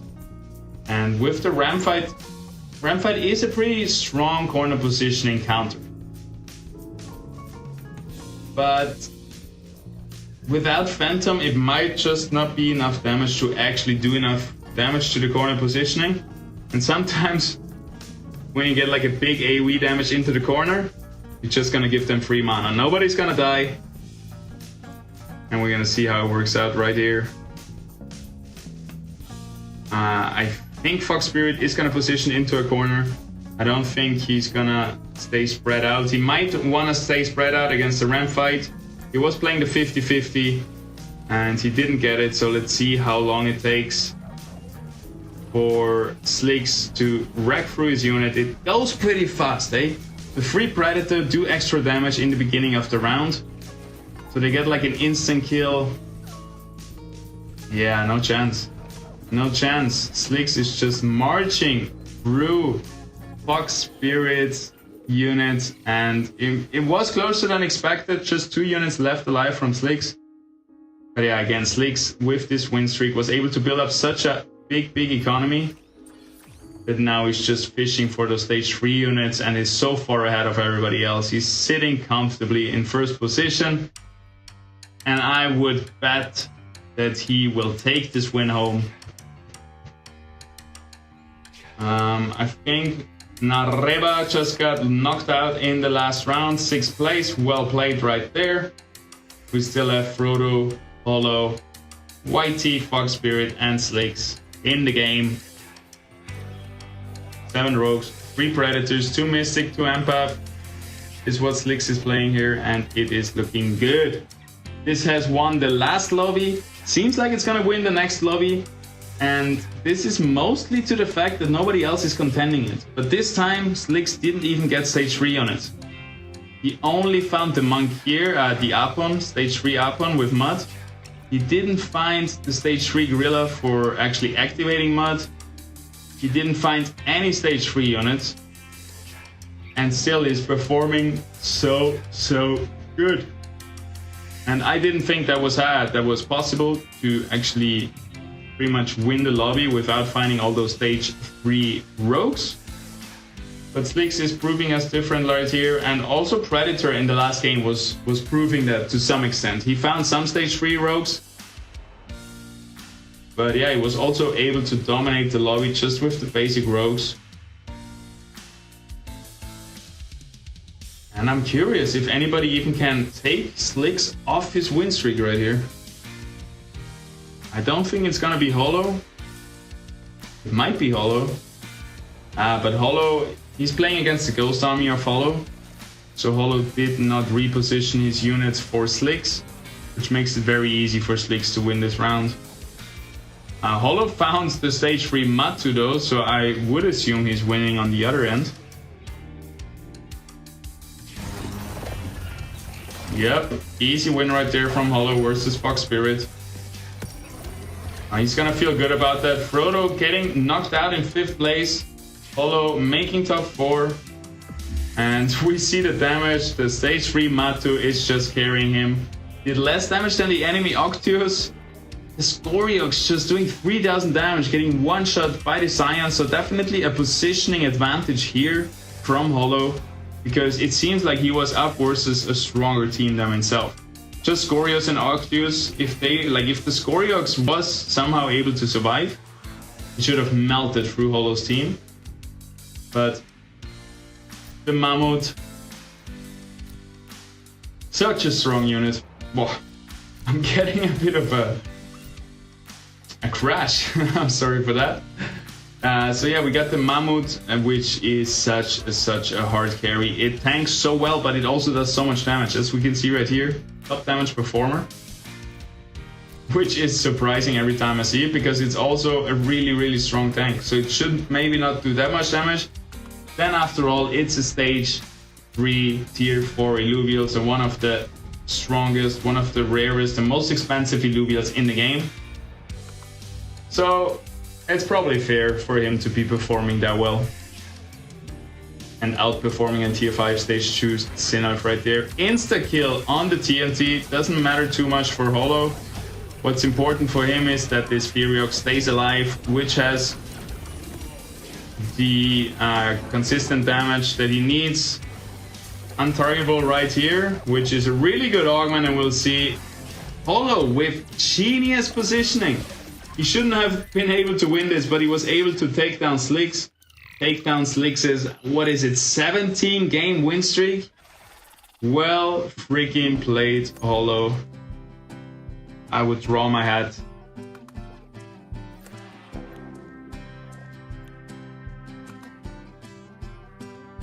Love to see it.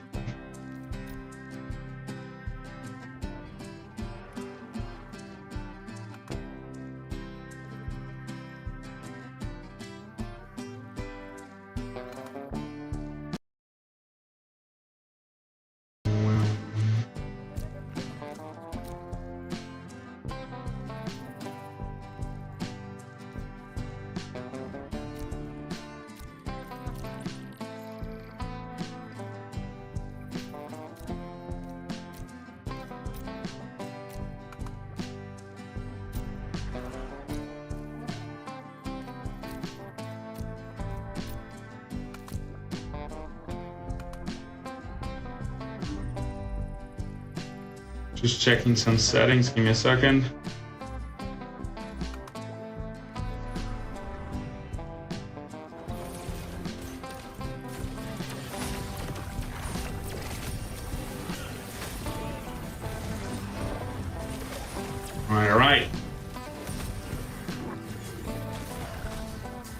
Alright, what am I missing?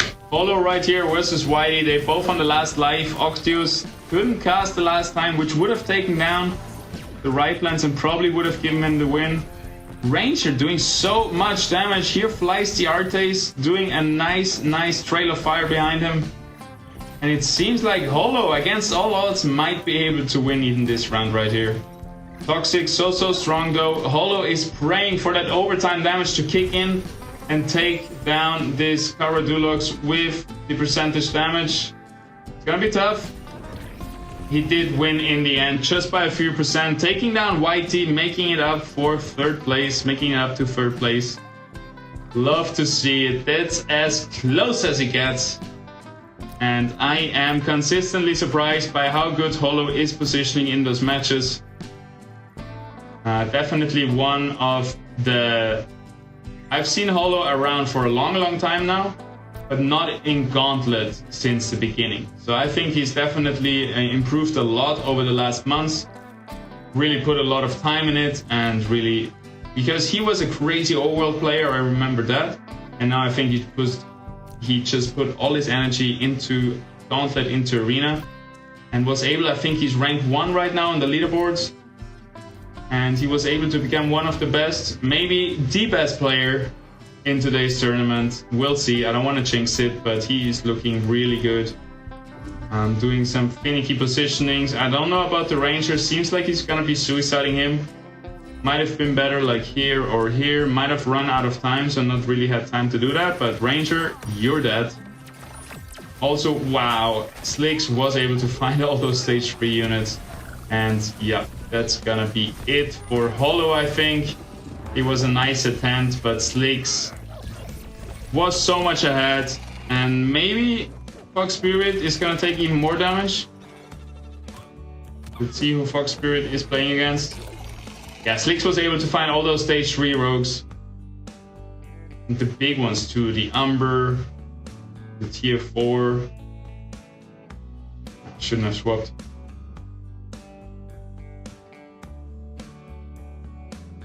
Is that gonna be it? Ha! That is so funny. Fox Spirit actually losing to Hollow's Ghost Army, but Hollow lost harder to Slicks. Therefore, Hollow getting 3rd place. Fox Spirit getting beaten by Hollow, still placing above Hollow. So that's a bit unlucky for Hollow. Lucky for Fox Spirit. Nevertheless, well played, all of those players. And yeah, Slicks just killed this lobby. No mercy with the Umber, with the TV Roku in the end. And the Umber really sealing the deal with Predator, stacking attack speed. Love to see it. Alright guys, I didn't know if you knew, but sitting is apparently the new smoking. And I stopped smoking, I'm really proud, so now I want to stop sitting. And we'll stand up for a little bit, move my legs, breathe some fresh air, and be right back in 5 minutes for game number 3 of the Phantom Gauntlet Clash number 5 Grand Finals.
Come with me, Illuvium was always more than a dream.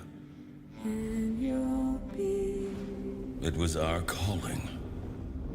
in a world of pure imagination. If only they knew the truth. Scans indicate a dead planet. But I can feel it. This is Illuvium. Find me, child, Activate scouting vessel. and show our people who you truly are. She won't decide our fate.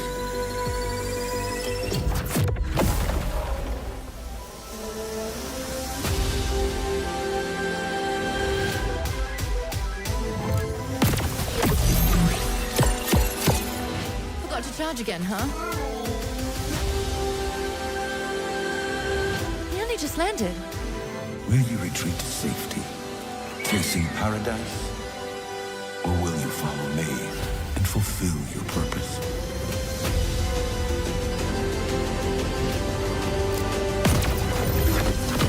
We'll find her soon. There's no way off this island.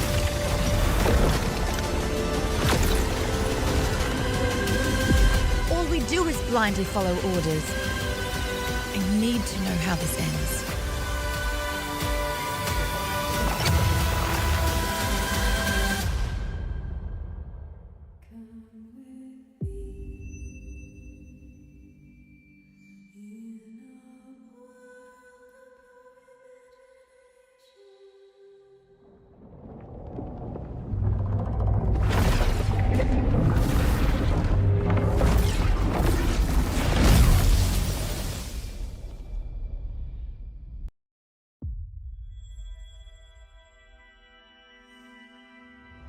Enter a universe of games. Mine and harvest resources that power your journey. Customize your unique ranger. Explore vast regions.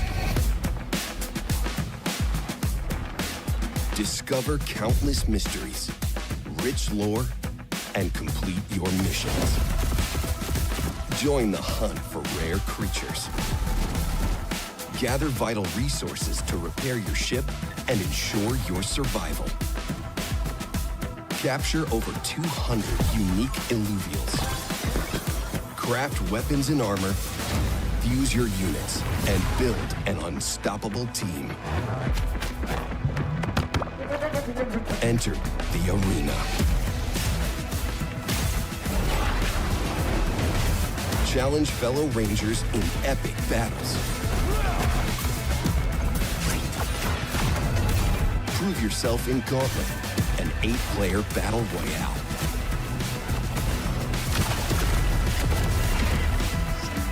Climb the ranks and claim your glory.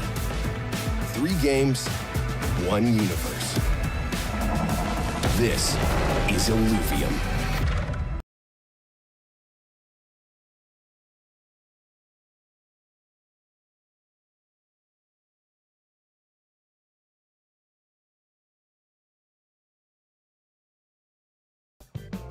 Opa! I was muted.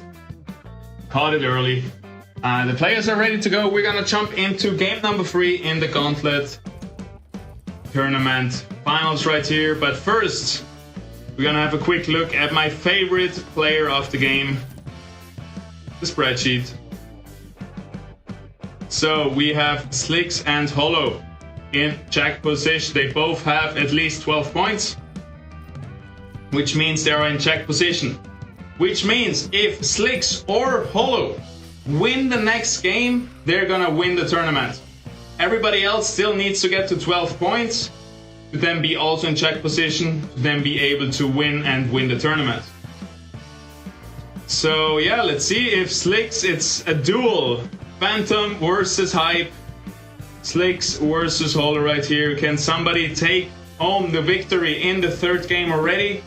Otherwise, if not, all of these players are gonna be very close. Like, a lot of players are gonna be in check position, and yeah, that will make it very interesting.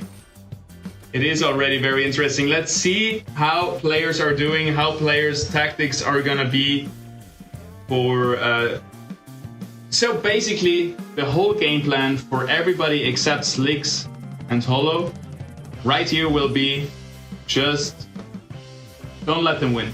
Whatever Slicks or Hollow is playing, I'm gonna be playing, because I want to take the units away from them, make it hard for them, make it impossible for them to win. And how did Hollow and Slicks, oh, it was Predator, right? How did Predator win a game and then is not in he's not in check position? Predator is actually he's actually 3rd with YT in 10 points. He was 1st in the 1st game, and then he was 7th in the 2nd game. Okay.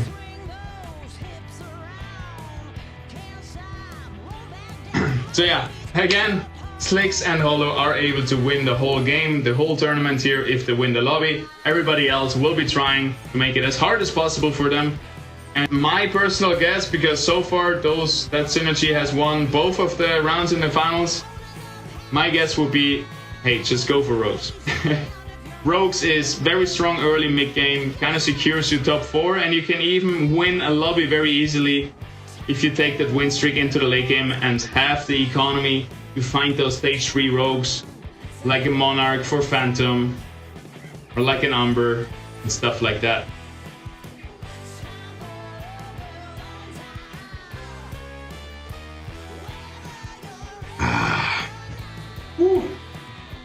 Got myself water and lime. A little bit of lime juice in my water in the break. Whew, makes it fresh. Makes me gonna wake up. Because I woke up at 5 a.m. today in the morning. and went for a sunrise surf. I've been doing this for the last 4 weeks. I've been doing this for a month now. And you might think, well, you should be getting used to it after a month of doing it, but it's still very hard, and I'm still very, very surfed out. Very much KO at the end of the day, which is now. But luckily for me, there's a lot of action happening here in the Gauntlet tournament, in the Bounty, in the Phantom Clash number 5. So that's keeping me awake right here. And we see Slicks being taken down in the first round here, even though he went for level 5. So he pushed his economy into leveling up. He should have reserved 20 gold, because he gotta lose. He actually lost the 3rd and the 4th round. So that's quite tough for him. We have Nareba, Whitey, Balance all in first place. And then Holo and Slicks, our 2 leading guys, who are supposed, or who could win the tournament here, both in last place, doing very, very poorly so far. But let's not judge too early. Let's not judge too quick. Let's check out Holo. Maybe he isn't even going for that win streak and he has a lot of economy.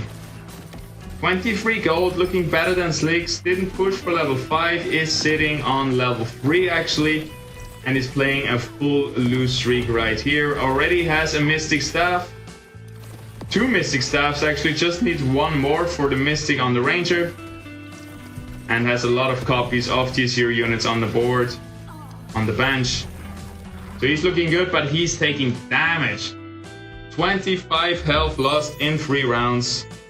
Pretty tough. Not the best augments here either.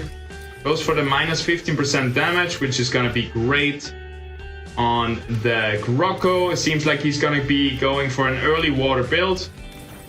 Boom. Double buffed up Grocco is gonna do a huge job here. We got 2 empaths, 2 scions.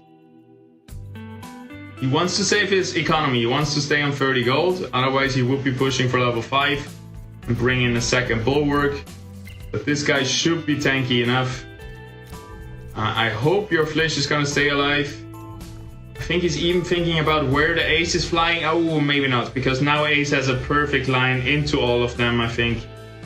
And that's gonna be so much damage. Oftentimes, Ace is gonna be the top performer.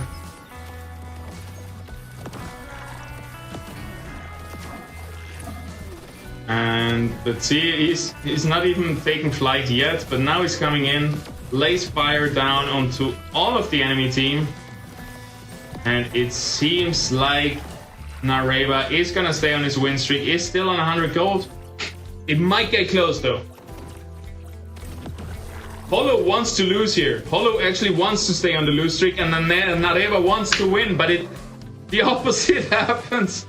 Holo takes down Nareba, who was on a full 100 health win streak. He would have liked to stay on his lose streak a little longer, and Nareba would have liked to stay on his win streak. So this was a lose-lose situation right here. And I wonder if Holo is now going to be pushing for levels. Since he also finds those flishes, it would make sense to push for level 5. He has a PvE round going on right now, so he's not stressing yet. He could sell this Scion weapon to get to 40 gold, but he's gonna see how much gold he gets from the PvE round, and then he's gonna decide about that.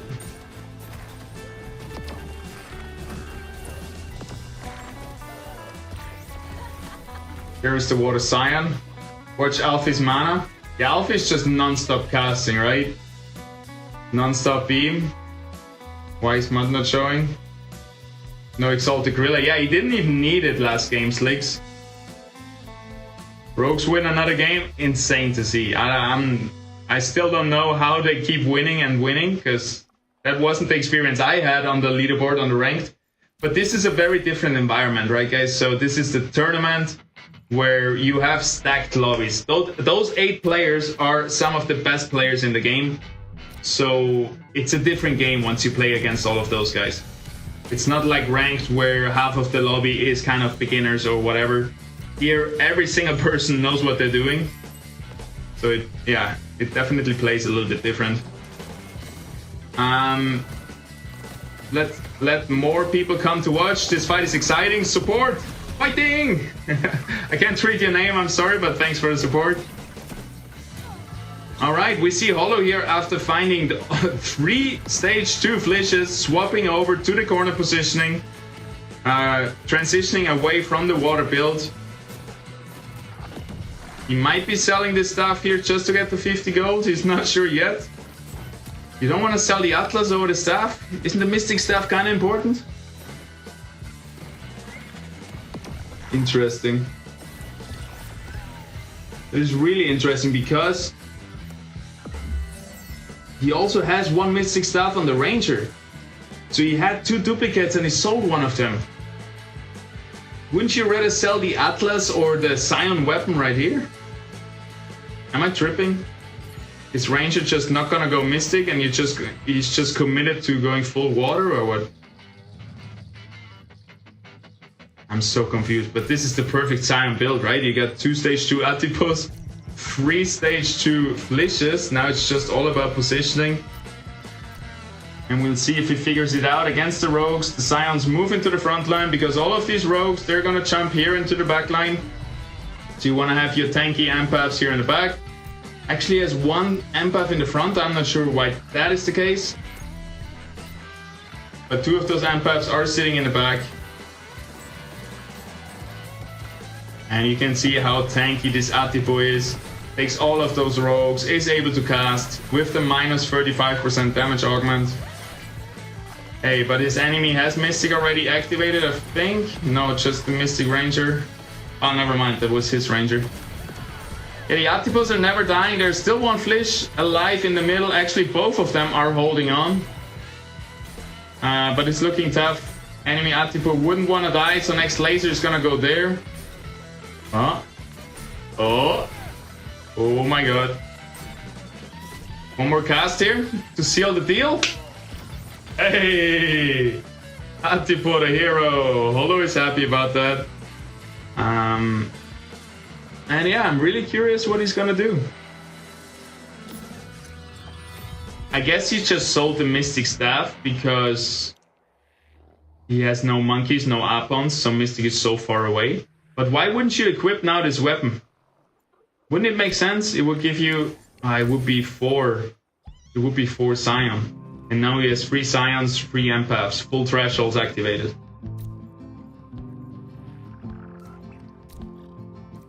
And he has 3 fire.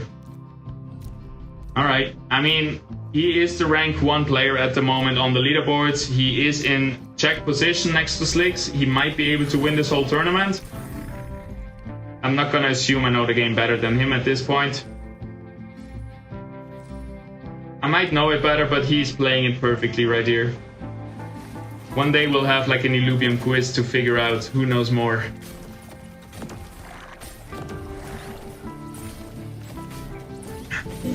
He definitely plays really well, and what I admire about his gameplay, he's very fast. He's very fast with positioning and stuff like this, which I sometimes have trouble. Sometimes too many times I'm running out of time.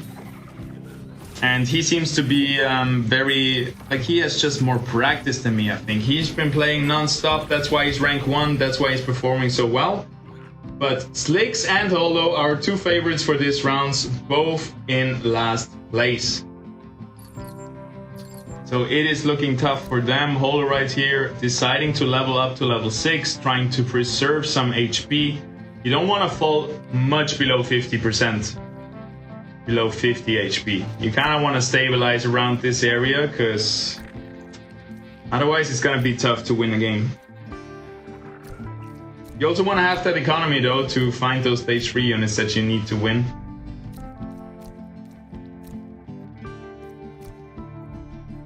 I still think like a different weapon on the Ranger could help a lot. Because now he has 4 Empaths. Why are you not going for 4 Scions instead? Get another water stack and get that huge weapon in there. Like you need, at the moment I think he needs more damage. He doesn't need more shields, more sustain. Like if those Atipos are tanking, they're gonna be tanking well enough. Also those Flishes, if they were next to each other, like in one line here, they would have lasered the same target. And right now, as you can see, like the targets are staying alive with very little health. So he's kind of splitting up his damage with the flishes. They're all hitting a different target by spreading them out, which is not too big of a deal. It seems like his empaths are sustaining through the enemy damage. Here comes the double squiz laser though, so it's not over yet, but it seems good enough, and Holo is taking another round. I really hope he's gonna utilize his free mastery point weapon right here. Because I think it's gonna do so much for him. Second attack speed, probably the best choice here. All of them not really good choices for Scions, but hey, you gotta take what you're getting. Alright, he's in a PvE round. He has a little bit of time now to think about it. He's gonna sell everything, just get a clean bench, which might not be the best play mathematically, but hey, I feel him, and I think many people feel him. Just cleaning up your bench and having really a focus on your bench, know what you're doing, it's gonna take so much side thought away from it, and it's gonna focus your attention for what you have to do, especially in those times where you have to do a lot of things. Because next round he's probably gonna level up, he's gonna play new units, and he's gonna roll to find more units in the shop. And then he also might want to reposition. And he has to replace some augments. So if you want to do all those things, you better have a clean bench to have at least a little bit more overview and a little bit more peace of mind. Alright, let's see it. Buy those sign units, roll, buy an Alfie. Look how fast he's rolling. He has that binded to a key. Another Alfie, another roll, another roll. Here comes the ace, looking for those scions. Doesn't really look for the suit, I think, right now. Comes the Scarabog. Here is the Synalf. Big find. Nice roll so far. Down to 25 gold. He's gonna roll a little bit more. I think you should stop now, though. You don't want to fall too low in economy, otherwise you're gonna have a tough time. You're gonna run out of steam, and his only goal here is to win, right? So he doesn't... He shouldn't let go of his win. Nice, he finally played the Scion weapon. I think he's playing 5 Scions now, right? 1, 2, 3, 4, 5. With 3 empaths, beautiful. He's selling the units that he doesn't really need, get his economy up a little bit. He's gonna be sitting at 25 gold. I don't think he's gonna sell anything more. He wants that Axon, he wants that Furiox, he wants that Artes, all really strong units that are gonna replace the Flishes. But he has no chance against the very strong full water build here from Whitey. Whitey has only lost 1 round so far and is looking really good. I'm still so amazed by seeing Slicks and Holo, the 2 leading guys in points, being just second last and last. That really shows you that there is a lot of variety. There is a lot of RNG involved in those games, and yeah, we have been watching Holo maybe for a little bit too long. Let's check over with Whitey, who must be on a huge win streak.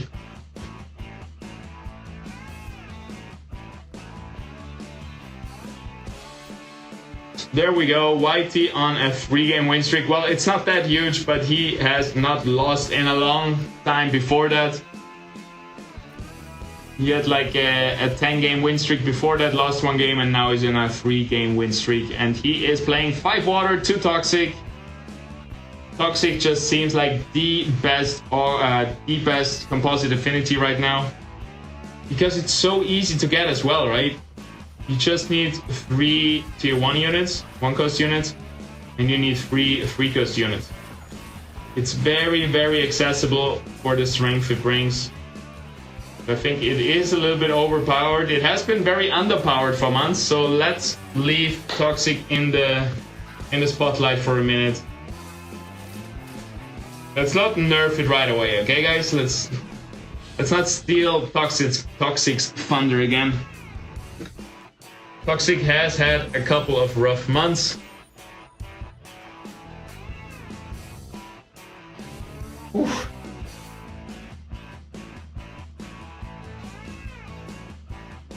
My neck is been killing me with those daily surf sessions. I need to take a break, but the swell has been too good. I gotta work on my posture.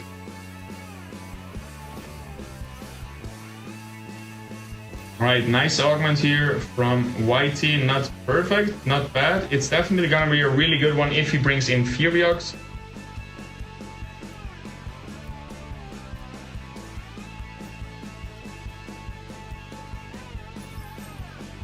So if he's gonna bring in Furiox, this is gonna be one of the best augments for Furiox. It gives you extra attack damage and extra Omega power, which is both really good stats for Furiox. We see here the Ripple Flail, water and full work on the Ranger.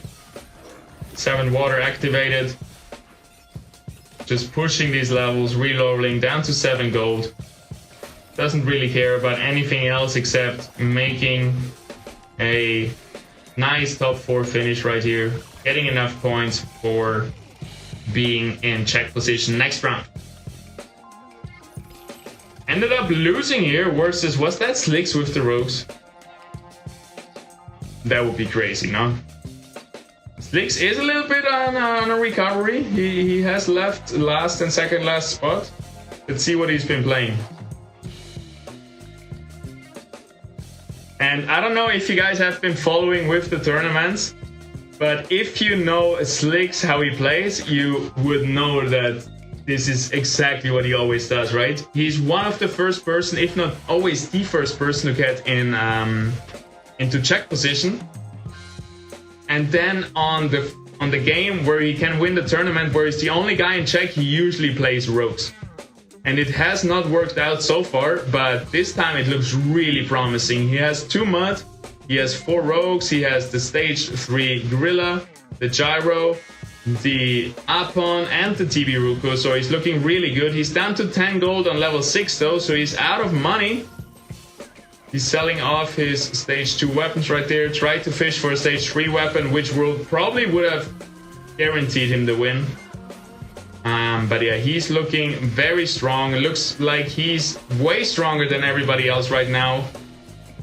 What was that? Heal! That augment is insane. It just healed his full team. Like 3 units, like by half health. And Slicks up to 3rd place, was able to recover. Now he just needs to recover his money, his economy situation. And he needs to find 1 more Chukorl. But he's in a very good position. There is the Chuku. Cast his curse for his enemies right there. And we are looking at a full stage 3 rogue board right here from Slicks. Gunning to finish, trying to finish the tournament here with a game 3 win in the grand finals.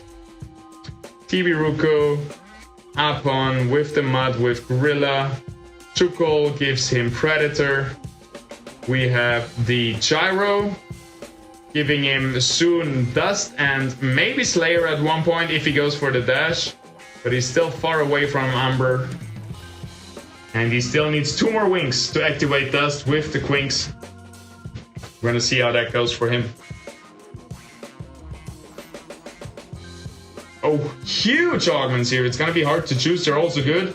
He could go for Revenant. Visionary Vanguard is probably the best. Because it just provides so much extra damage. It's probably the best offensive augment for fighters and rogues, damage-wise. And he's gonna redo all his augments. He's gonna mainly focus on the Gorilla.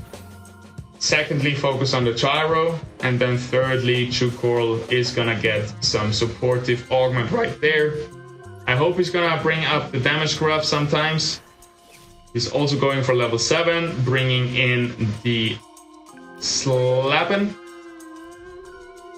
which gives him 5 rogues, 3 empaths, 2 mystics, 2 predators.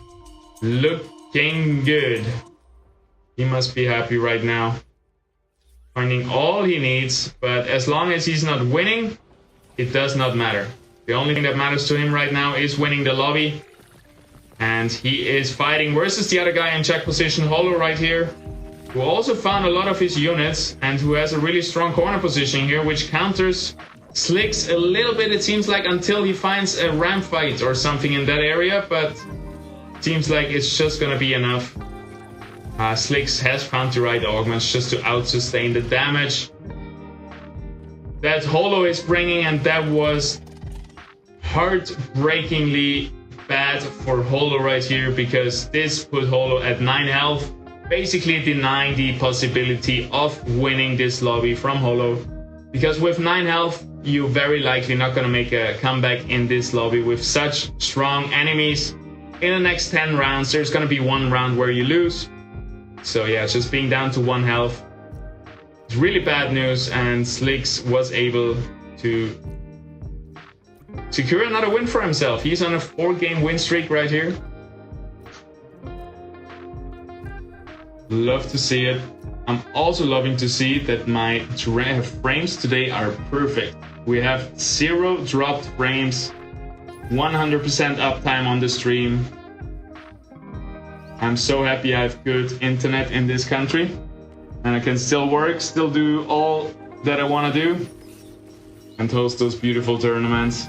I hope you guys like it. I hope you enjoy it. For me, that's the favorite day of the week, when we get to host those tournaments and see those players ditch it out on the battlefield.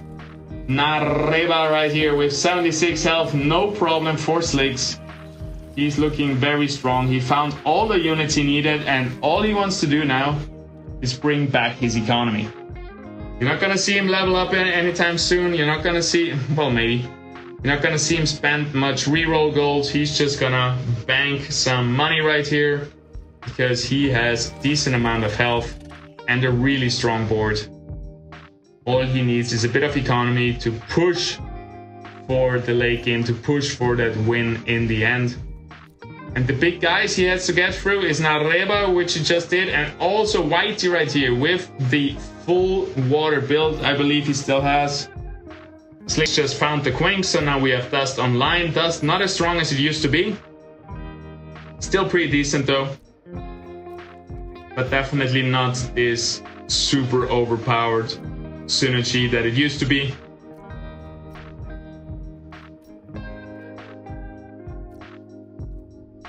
Alright, let me do some advertisements so we get some more eyes on the price. Get some more people watching.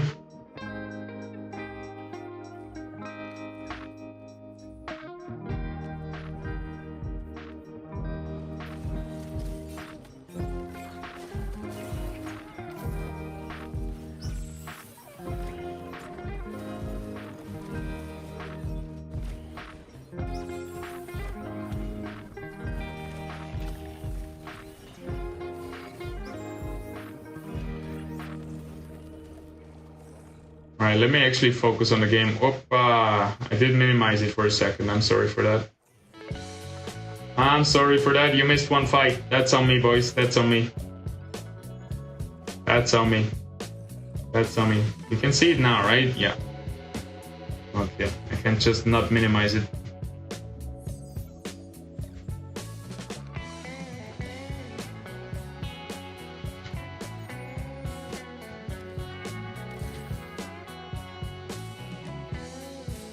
Alright. Let's keep our eyes on the prize, as he's doing Slicks right here with Hype. And he's trying to win the whole thing with Fire, Dust, Mud, Air, Rogue, Empath, Mystic, Predator. Really, really good augments as well. We see this augment right here, which basically the effect is once you fall below 50% health, you're gonna heal for 50% health.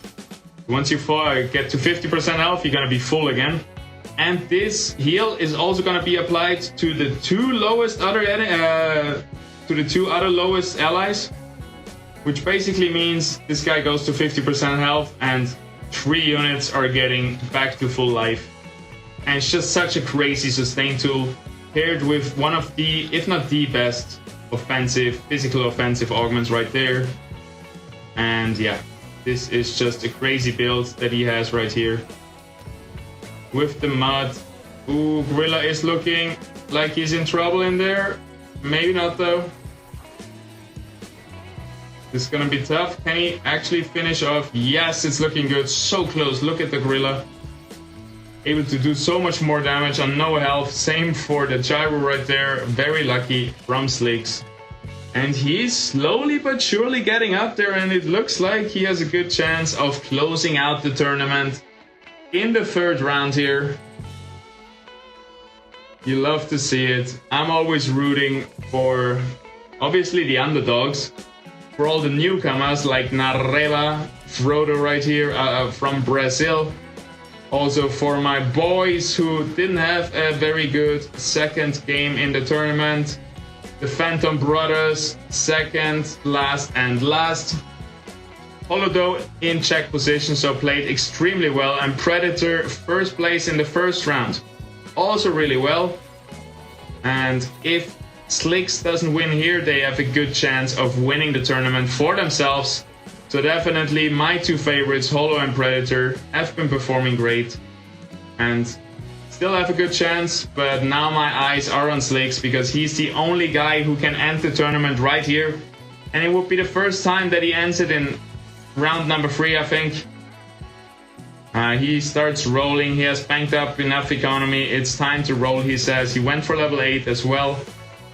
So definitely with this win streak was able to build up a crazy amount of money in a short amount of time. And I think he's gonna call it at 30. 30 is usually a very good amount that you want to stop at. Because compounded interest, right guys? So the more you have, the more you get. The earlier you start, the more you get. But the less you have, the harder it's gonna be to build it up again. So don't lose it all, don't go down to 0, because at 0 it's gonna take an exponentially longer amount of time to get back up to 50, 60, 70 gold to that big income numbers. For anybody who doesn't know, 30 gold in this case gives you 3 income every round. 70 gold is the maximum, gives you 7 income every round. Paired with a win streak gives you another 3 gold, I believe. So he's getting just so much money every round that he can invest in leveling up, finding those stage 3 units. Definitely wants an Umber, which could probably win in the game, just getting a Slayer activated. With the Gyro, with the Umber. And every time those augments just squeeze out another win for him. It is crazy to see 10,000 damage on the Gorilla. Wow. He is walking the line and you love to see it. Interesting augment choices here. He is going for the Razor Assimilator, stacking attack damage. Every time you take down a unit, you get more and more attack damage. I think 20 per stack. So definitely good with the rogues who are going to be taking down a lot of units early on. So this augment is going to shine very early on in the round, which usually takes a long round to stack up. Takes a while to stack up, but not so much with those Predators. I think here we get another legendary augment phase, which is going to decide a lot. If he finds something like a Predator emblem, a Slayer emblem, it's most likely going to be GG's. Until then, let's see what he does. A little bit of a spread out positioning. Keeps his Predators together for a quick and easy kill. TV Ruko next to them. And we got the Gyro, who will most from here roll up to the Predators, who is going to be fighting here. So Gyro is going to do here, here, here. He wants to catch those rogues over here. Enemy has a Malura, so we see Fox Spirit actually going for those test Slicks. Really, really well played by Fox Spirit, which ended up him having a harder time than he probably had to have. Wow, what's up with the attack speed of Gorilla? Hello? Look at that. Can we see it? No, he was stunned the whole way through. Fox Spirit losing the round, staying on 8 HP, it seems like. And yeah, Fox Spirit is the hero that everybody in this lobby needed, because he's trying to contest Slicks as rogues, which means Slicks is having a harder time of winning the lobby. But it doesn't seem to be working out very well, and once Fox Spirit loses, all his units are gonna be going back into the pool, and then Slicks has an easy time finding them again. So all Slicks gotta do now is wait till Fox Spirit is knocked out, and then he has a very good chance of finding all those duplicates when he's rolling.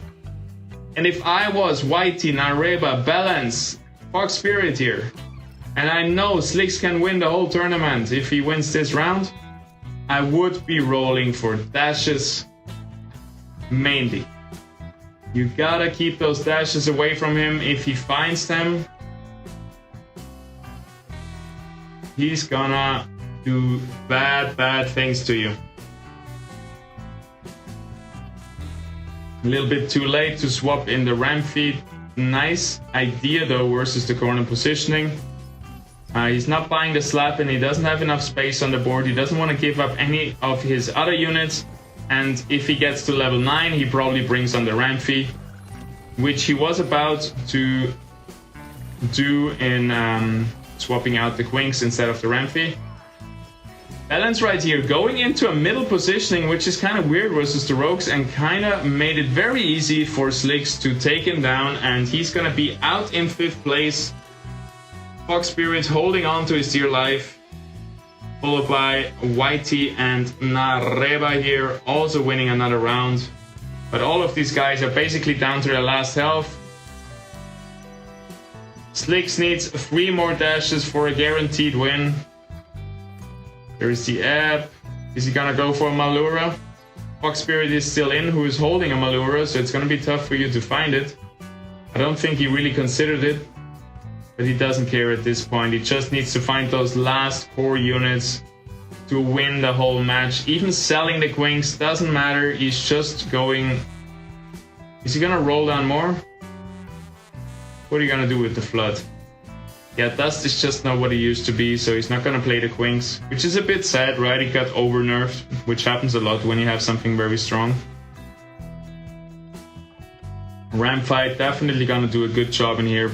Probably gonna provide a lot of damage. Now he also has 7 rogue stacks, and you will see that in a second when he's just gonna one-shot some units back here.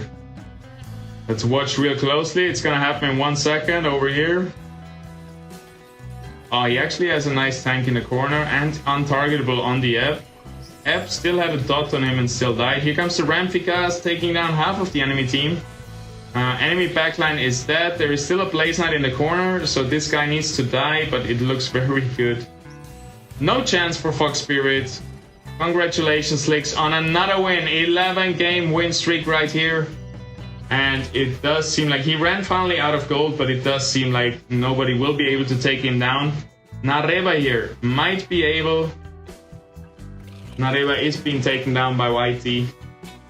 And it seems like Slicks is on the way to taking down the tournament in just 3 rounds. We haven't seen that before. And I'm really excited to see it happen right here. Obviously, I want another round. Obviously, I want to give my Phantom boys another chance in the finals. Hey, but I don't know. I really appreciate people that are really good at what they're doing. And Slicks is one of those people in Illuvium, playing his heart out. Every time we host a tournament, he is either winning or 2nd place. And today he's gonna, if he wins this, he's gonna have won 2 times in a row, which he wasn't able to do before. And it seems like Slicks is solidifying himself as the GOAT of Illuvium. You love to see it, but I don't want to curse him too much, just a little bit.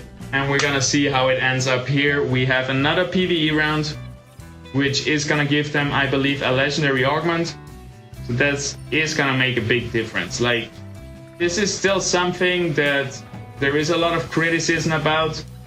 Augments are a little bit too polarizing. If you find the perfect augment, the best augment, you have a way higher chance at winning all of a sudden. And if you find the worst augment, well, you might be screwed and have no chance at winning. So it would be nice to have something like a TFT augment model where it's more granular and you just find components and you don't find those perfect big augments. Then again, also in TFT you have those mythic items and stuff, so who knows? It doesn't feel as bad as it used to be. Maybe you just need to nerf all the augments a little bit so they don't feel like they have such a big impact and it doesn't feel like lottery. You hit them, you win. You don't hit them, you lose. Definitely, if he's gonna hit 1 more dash right here, he's gonna be winning this game. He needs 2 more apps as well for the Mystic. Only 1 more app after this one for the Mystic. I don't even know what he would swap out for it. But he definitely wants to have 3 Mystic or the Umber, so he's in a really good position. Is he even locking his shot for the next ebb? I wonder what's the plan here. He's gonna knock them out anyway. I don't know. I would have just sold those guys and roll more for the dash, because I think he's very close to finding it. Enemy has a rake as well though, so not all the rakes are in the pool. And he is on 43 health, so better safe than sorry. Play it slow, but it looks like Whitey has no chance here. Where's the Slicks? And it seems like that Rogues are gonna be taking all 3 games of the finals today. The only guy that's standing, the only guy that's left in Slicks' way to victory is Nareba. But here we see Slicks finding that Umber, finding the ebb as well for the 3 Mystic with the Gazier. Let's see if he's gonna sell something for the Gazier. He could, I don't know, he has the perfect board on, he has the perfect units on the board. I don't know how much you can make it even better. He's gonna redo the augments to bring them onto the Umber, the new main carry. Is he also gonna bring the Gyro augments over to Slicks? But he might be prioritizing the AoE damage that the Gyro brings, and the single target damage from the Grilla is not that important anymore right now in the late game. In this corner positioning in the enemy team, we're seeing Monarch right here, plus a Scoriox and plus a Mammoth. So we are seeing all the big boys in the enemy team as well. A lot of stage 3 units, and this is gonna be an interesting fight. Not the best augments on Nareba's side, got a little bit unlucky there. We see the heal here coming in from the Apon, and so much damage coming from the Rogues. Monarch is dead. Here comes the ramp fight, but the enemy Monarch did a lot of damage. It was not enough. Slicks is gonna take the tournament in game number 3. Congratulations, brother. That was well played and a very close one. It's the first time I see Slicks taking it down in 3 games. He wins 2 tournaments in a row. He won the last tournament. He is winning this one. Congratulations. And also congratulations to everybody else who performed in this tournament. Well played, guys. And here we can see the spreadsheet. It's being updated as we speak by my legends in the back, Phobos and Erika, our admins today. Thank you so much for helping out. And we're seeing Slicks winning the tournament after 3 games with 22 points. We have Whitey with 16 points in 2nd place. We have Hollow from Phantom in 3rd place. Fox Spirit in 4th place. Nareba in 5th place, making his debut in the Gauntlet Clash tournaments. Congratulations there. Predator in 6th, so Nareba was 5th. And then we have Frodo, also from Brazil, like Nareba, making his debut in the Gauntlet Clash tournaments in the 7th place. And last but not least, we have Balance with 9 points. Congratulations, well played, everybody. These guys are gonna be taking home $1,000 sponsored by Illuvium, $300 for the winner, $200, 2nd place, $150, and so on, all the way down to the 8th place. Well played, GG's. Love to see it.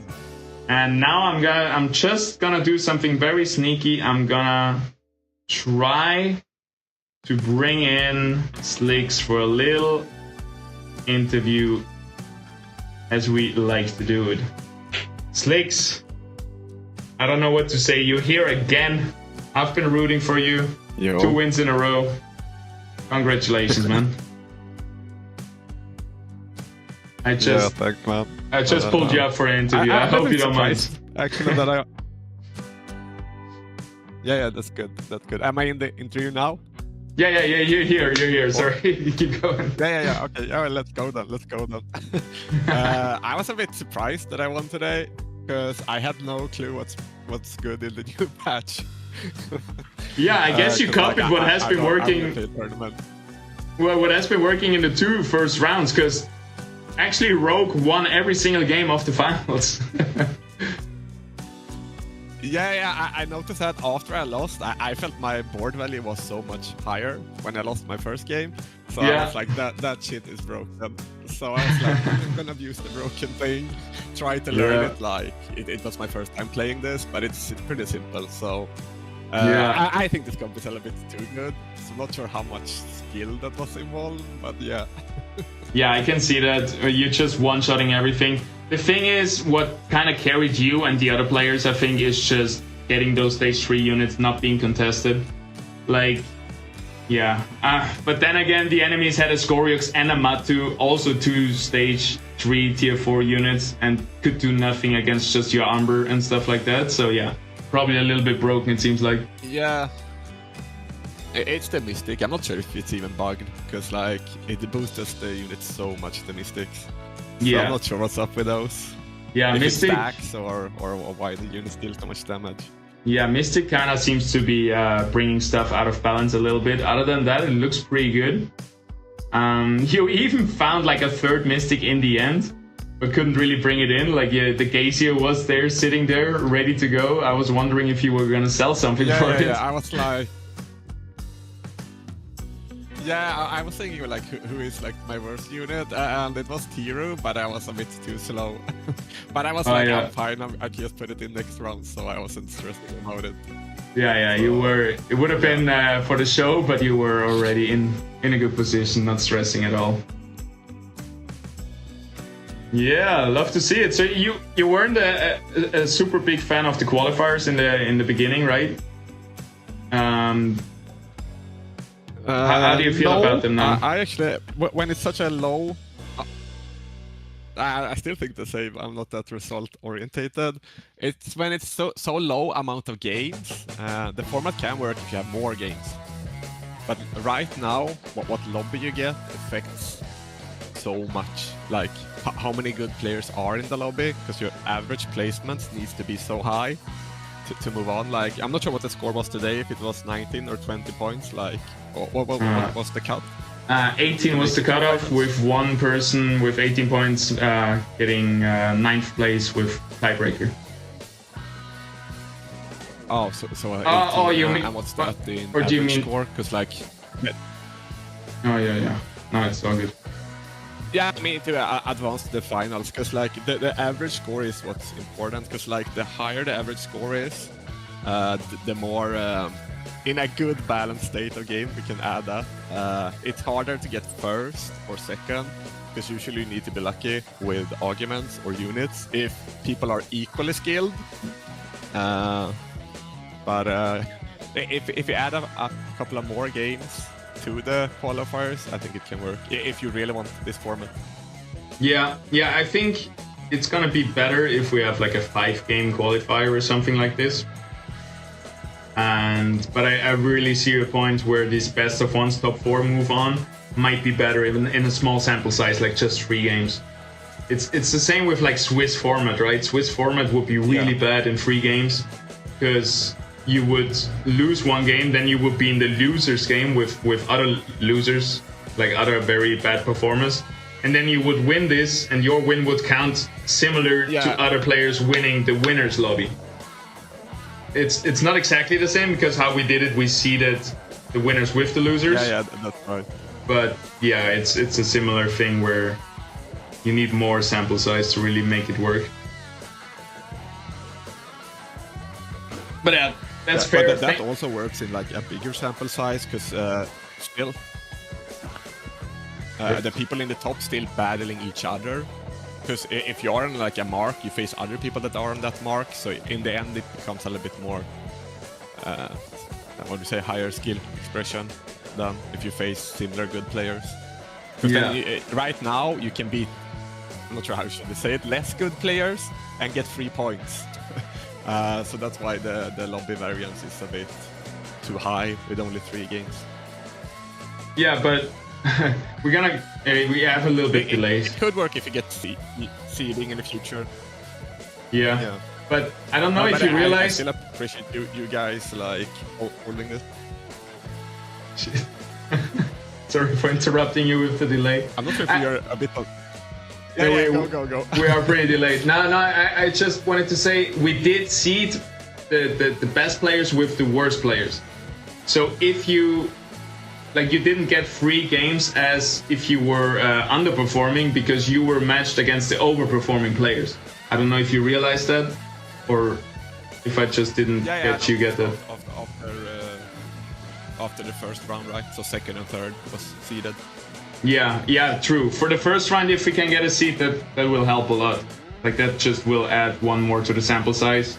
Once we have we need a tournament leaderboard. At this point, I think we can make one. We had so many tournaments, plus the real leaderboard. I don't think it really represents the skill yet. It's more who has more time to play kind of thing. But yeah, because the player base is small. Yeah. Yeah, but a tournament leaderboard seeding could be good because Yeah, I think Terran is working on it. I'm gonna hit him up for that.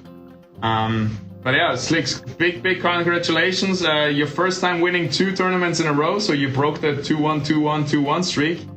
Also the first time I think I see you win after 3 games, which was really cool to see. Finally pulling off those rogues in the single check when you were in single check. So yeah, it was cool. Right on that. Last words from me. I still want to thank you and the people helping you, because you are keeping the scene alive, and I think that's really important for Illuvium. So you're doing a lot of good work. Thank you, man. So Appreciate it. it. You guys. Appreciate that. That was cool. I'm glad you enjoyed it. Thank you, everybody, for tuning in. Thank you for the interview, Slicks. And yeah, see you maybe next week if nobody else is hosting. Otherwise, I'm gonna be trying to take that win away from you next week if somebody else is hosting. Yeah. All right, peace. Yeah, see you next week then. Bye. Later. All right, guys, that's it with the tournament. Thank you, everybody, for tuning in. I hope you had a good time. I had an amazing time. This was really fun to watch. Thank you, everybody in the chat, for chatting, for watching, for viewing, no matter if you're on Twitter, Twitch, or YouTube. Feel free to follow all these other platforms. I make content on all of them. So Twitch, Twitter, YouTube, it's Illuvination on all 3 of them. Feel free to follow, comment, like, subscribe, do all the things. And yeah, thank you very much for your support. Without you, it wouldn't be possible. So people often give me credit for not stopping, being one of the last Illuvium content creators who does it, but it's all thanks to you guys for using my referral codes, coming in those, watching my stuff, viewing my stuff. Positive vibes, all the hearts in chat, all the good feedback that I got from you guys kept me going over the years. So thank you very much. It wouldn't be possible without you guys. I'm really grateful for calling Illuvium my job. I've been the last days, I met a lot of people while traveling, and oftentimes they ask me, what do you do for a living? And in some way, I'm not going too deep, right? The other day I started with decentralized autonomous organization. Everybody was blanking out. But yeah, in some way or another, I really briefly, too long to read, too long didn't read, do it like a little summary. And yeah, it made me realize that we've come a long way, and I'm really grateful that I can call this my job and I can do this with you guys together. So thank you, stay tuned. I'm gonna bring some more YouTube videos very soon, more streams, and all the shenanigans. So yeah, I see you soon. Have a wonderful day. A wonderful good morning, good night, good evening, wherever you are. Peace out. Adios. Appreciate you.